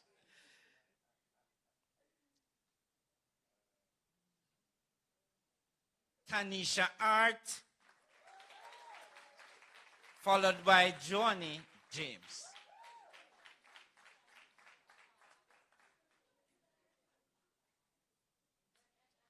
Johnny James. Johnny James. I got it after 3 tries. It's a male in me. I forgive me. All right. I'm going to get this one correctly. Now brace yourself. Mitzi Johns Powell.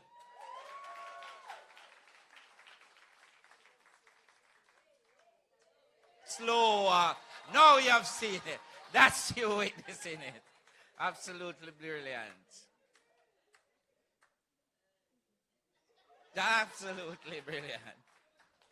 The only male in the group, Gerald McDermott. Yes, please. Yes. Yes. Yes, yes.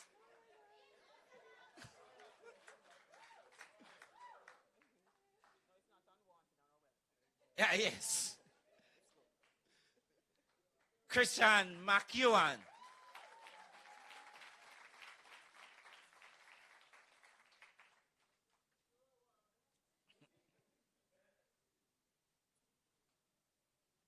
Narda McLaren.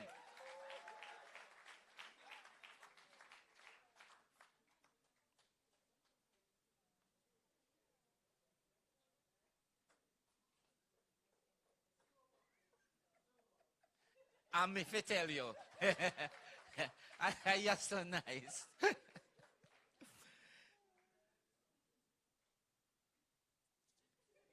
Yes, yes.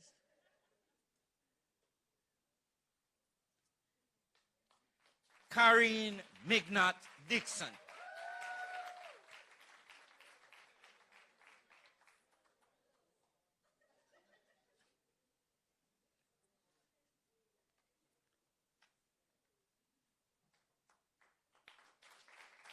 Mitzi Moore Cook.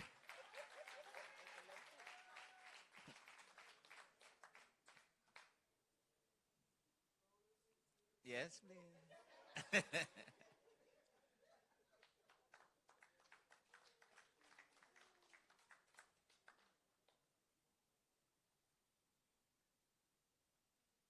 Jamelia. Romance. Yeah.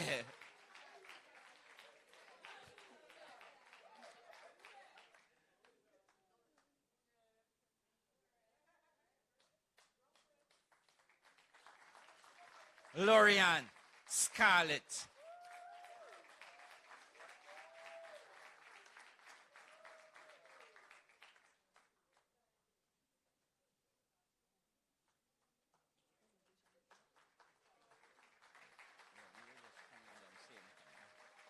Shedina Silvera. Just wanted to get it right. Yes, please.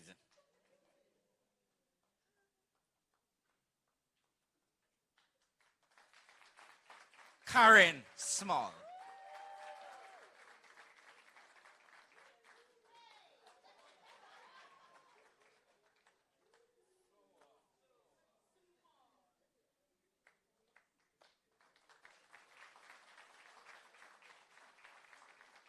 Minister, I don't want you to move. I wish I can detain you, hope with your permission. I want to also recognize those in JCF who are also trained, completed successfully, and are now to receive and will receive a certificate. Detective Sergeant Garnet Sharp.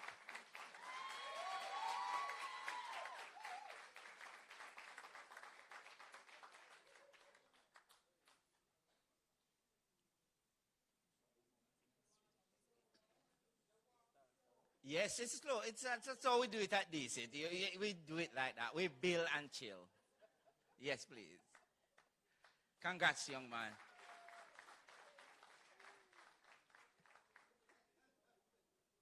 Smile. Yes. Detective Sergeant Shellyan Williams.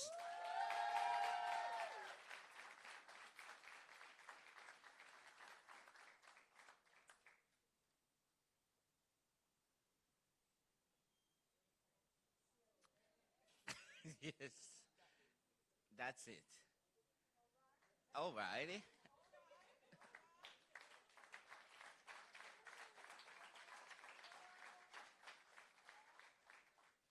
Dr. Shellyan Fraser.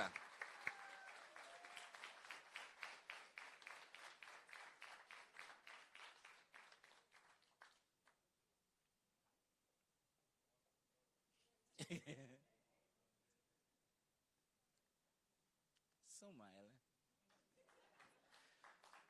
Detective Chanel Reed Henry.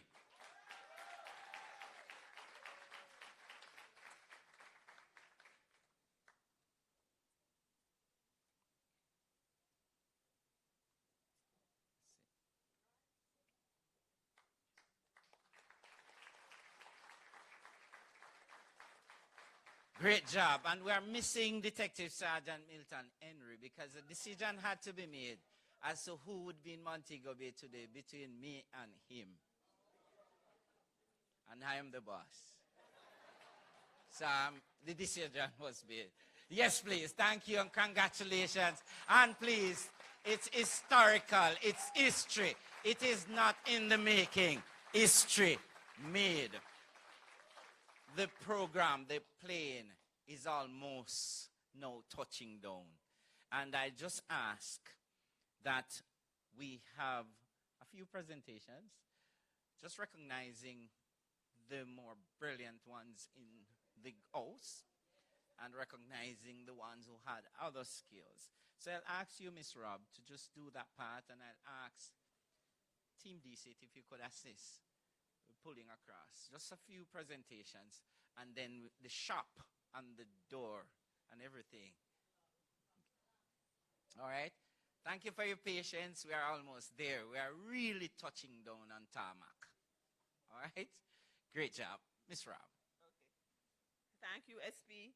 Can I ask Permanent Secretary Denzel Thorpe to come to the front so we can recognize a few of our exceptional graduates who did exceptionally well. So the first two persons, yes, you can walk slowly. Yes, you can. So, thank you. As was discussed and outlined, we had two persons who tied for first place, getting A+, and so we must recognize the significant effort because it took a lot for them to get there. Everybody did exceptionally well, I must say. Thank you, Team DCIT, SP and Team DCIT. But there are some persons who managed to push themselves a little ahead based on perhaps a little more application, a little more study, and they are now going to be recognized. Nobody is less than anyone here. We all know we're all valued team members, but we are recognizing significant effort. So I'm asking Avery Allen Marsh to come forward, one of the twins. Avery.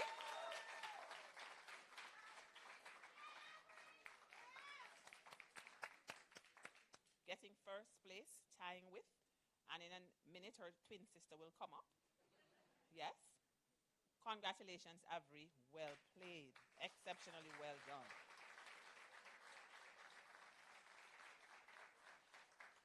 So make your way, Rochelle Graham Barnes, the other twin person.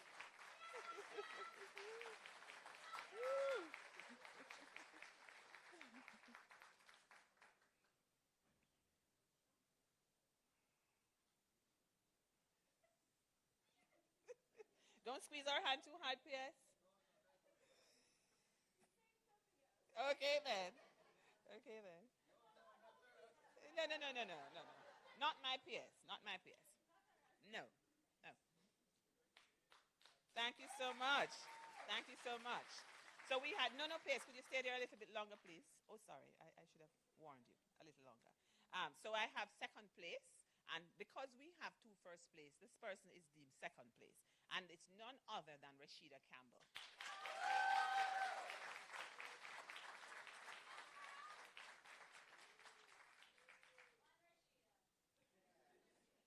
Well done, Rashida. Well done.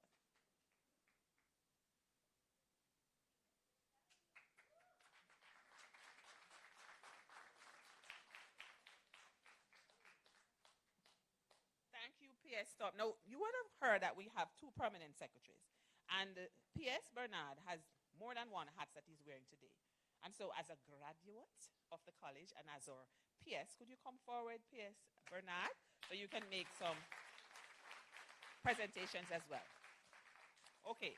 Now, Team BG has a history of making history of doing things differently. And so we have two persons who are in first place, one second place, and three persons in third place. Yes? So could I ask Jamelia Romance to come forward, please?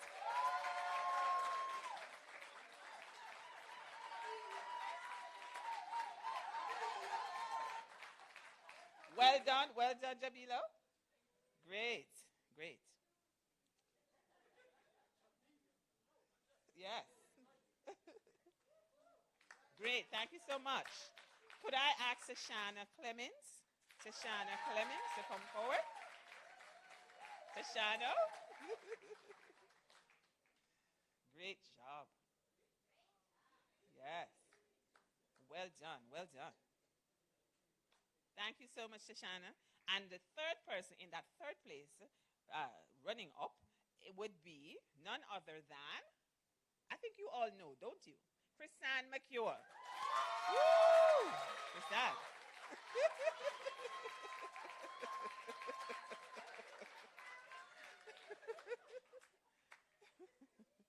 Chrisanne.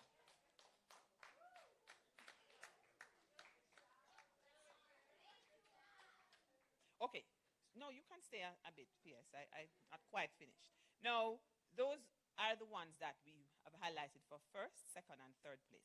But there are a few other persons that we wanted to recognize for different reasons. And so you must have heard SP say that we had one brave male who decided to stay the course. What he said was he was just going to go for the first day, and if it didn't work out, he would not return. So he didn't just go for the first day. He stayed the course, and he aced the course. So Mr. Gerald McDermott, could you come forward, please?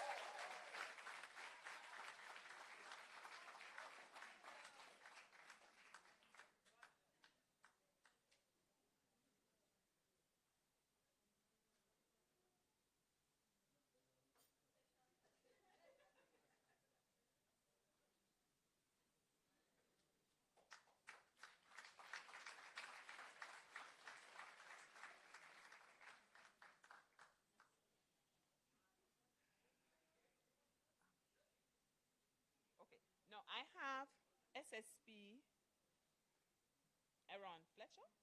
Sir, it's not on the list of the persons who are on the course, but I listened to your speech, and I think you really did so well. You would have thought that you had a conversation with SP earlier, or that you were a part of this discussion that we had. And so I wish to recognize you specially, to say thank you to you for recognizing the effort. So SSP, could you come forward, please? I'll ask my PS to make that presentation. Thank you for being with us and for inspiring. We were truly inspired.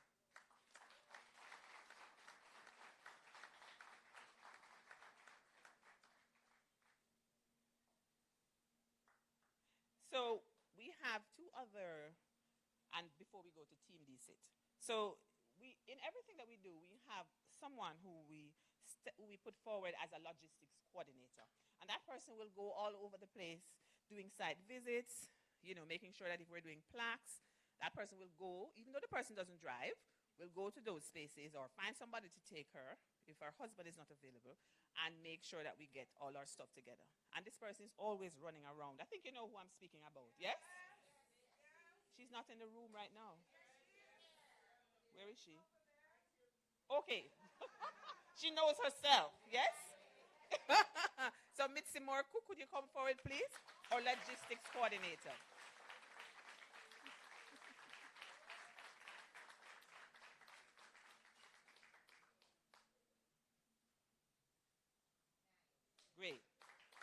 Thank you so much, logistics coordinator. Now, tomorrow is a special day for somebody in this room. And I introduced her to SP some time ago, and SP has fallen in love with her, so much so that she wasn't scripted for today, but he insisted that she had to belt out something that would inspire us. So Camelia Candy Isaacs, could you come forward, please?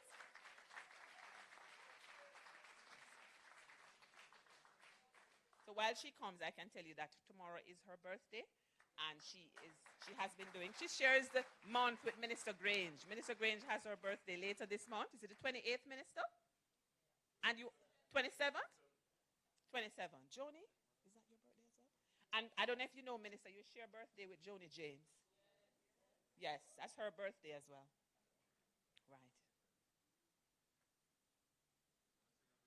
Yes. Oh, I don't know if I can sing that well.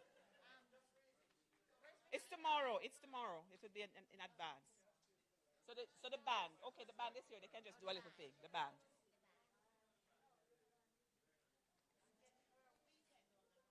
Oh, wow. You heard that, Candy?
Now, you heard SP talk about leadership, and this is something that he models.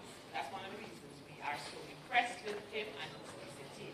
So I'll just read what it says. It says, for pioneering leadership in facilitating the first sexual harassment investigation training course presented to Detective Superintendent of Police Carl Berry, Director D6, presented by the Honorable Olivia Grange, OJ, the Deputy Minister for Culture, Gender, Entertainment and Sport, April 17, 2027. Congratulations, sir.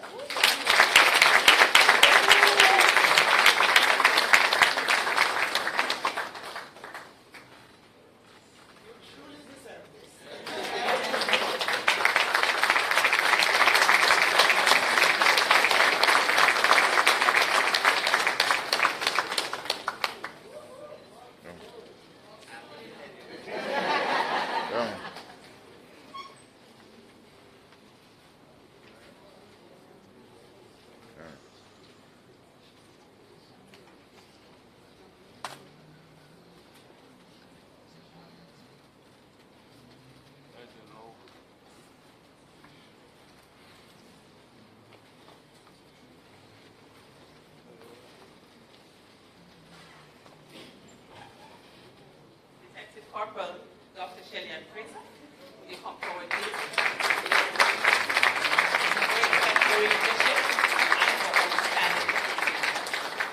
Congratulations.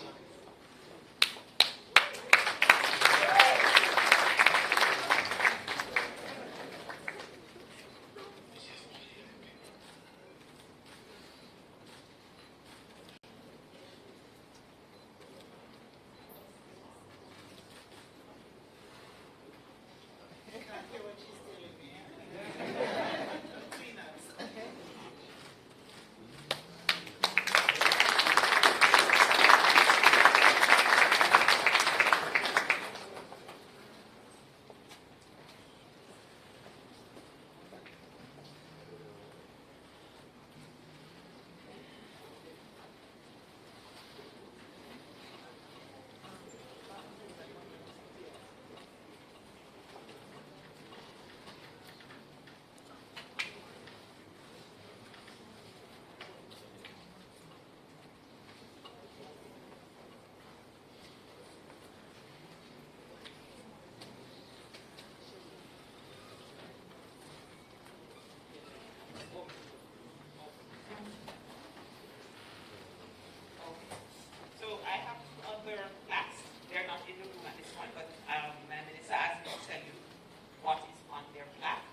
they are being awarded for invaluable contribution to the first sexual harassment investigation training course.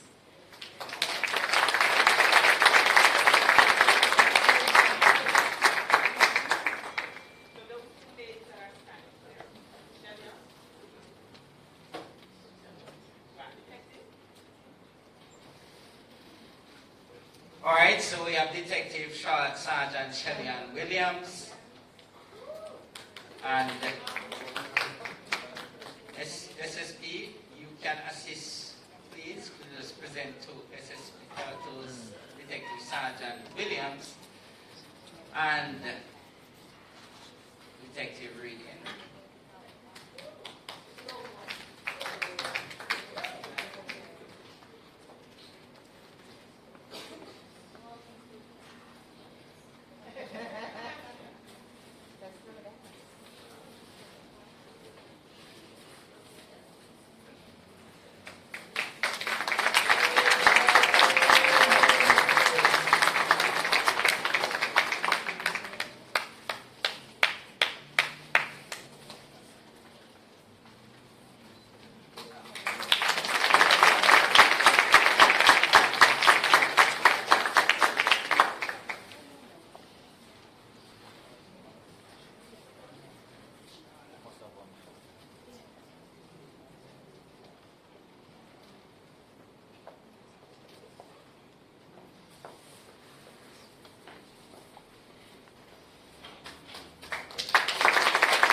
All right, we have come to that time. And let me use the opportunity again to thank you, Mrs. Corbin Robinson, for all that you've done. Well, I'm seeing VAT. And whenever you see VAT, then you know the time is nigh. So may I invite Miss Rashida Campbell to come to us and extend the vote.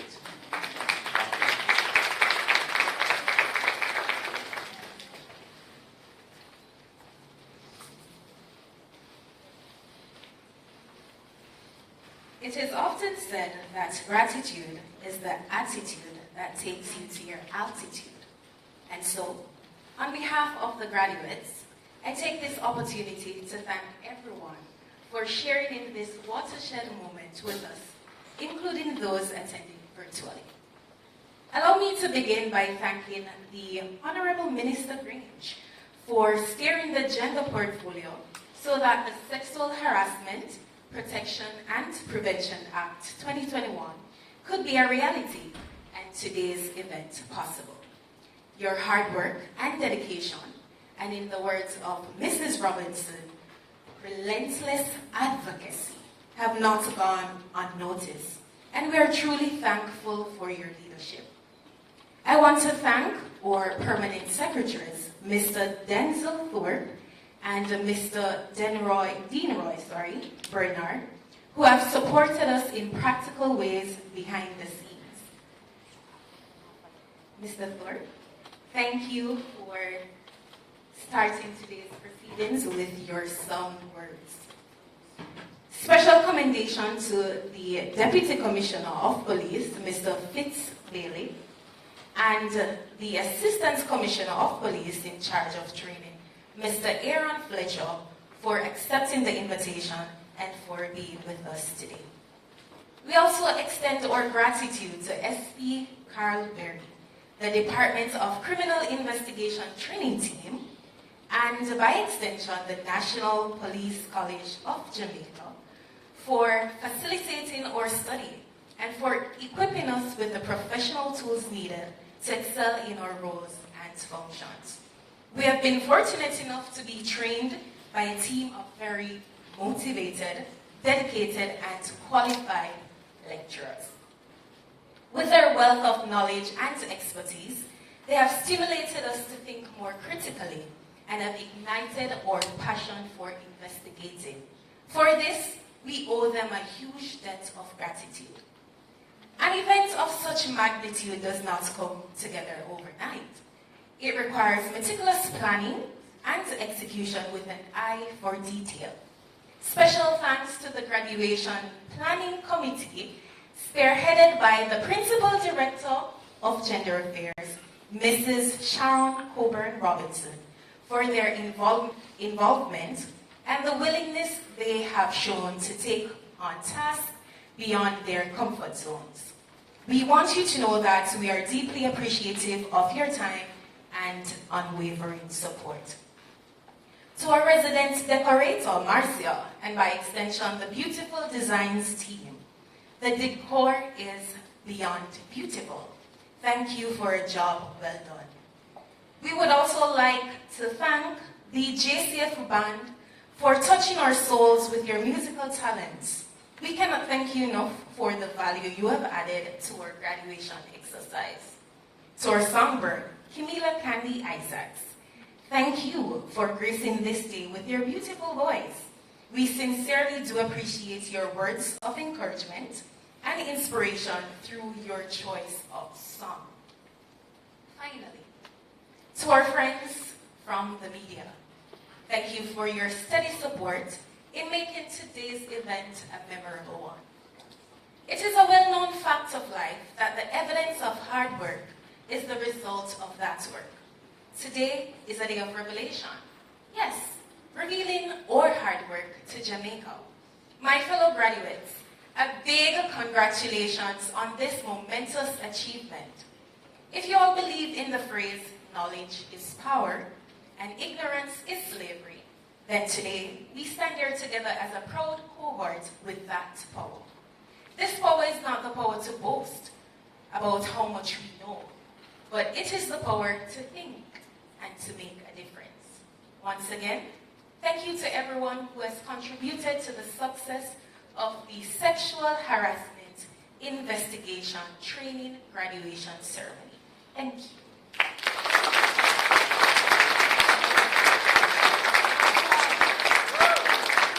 C'est parfait. It's perfect. Thank you. All right. The chief came back because he had to rush out. He may have missed it. It was a massive matter. Chief, I don't know if I can say it, but a policeman was injured in that situation, so he had to rush out to treat with it. Thank God it's not the worst, but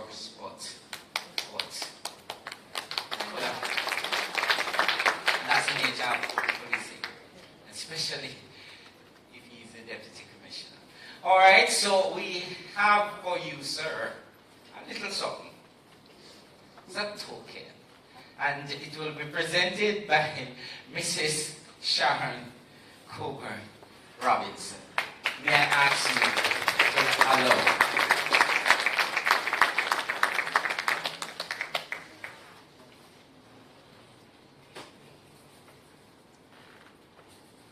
You have to smile for the camera. Yes.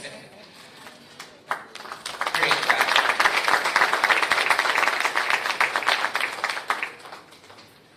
Guess what?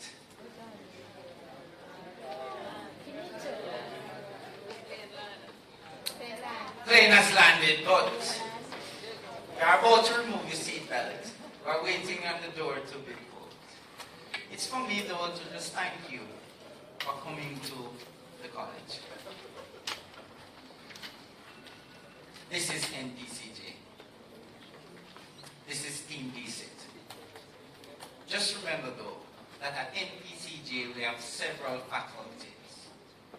We have several departments. However, the graduates, you are the ones who matter most, and for now. We will extend and open our doors to you for battle. But for now, the show must come to an end. And I asked the band to just queue up so we can walk out from it. It's my time to thank you on behalf of everybody. It was really a pleasure having you on board. you have arrived at your destination. Trust that your forward journey will be safe. Take care. Wow, good. It was a pleasure. All right? Bye-bye now. And fermented grape juice is on the outside. Okay, thank you. So, Mr. Bandman, you can walk us slowly through the gate. Thank you, thank you, thank you. It was a pleasure.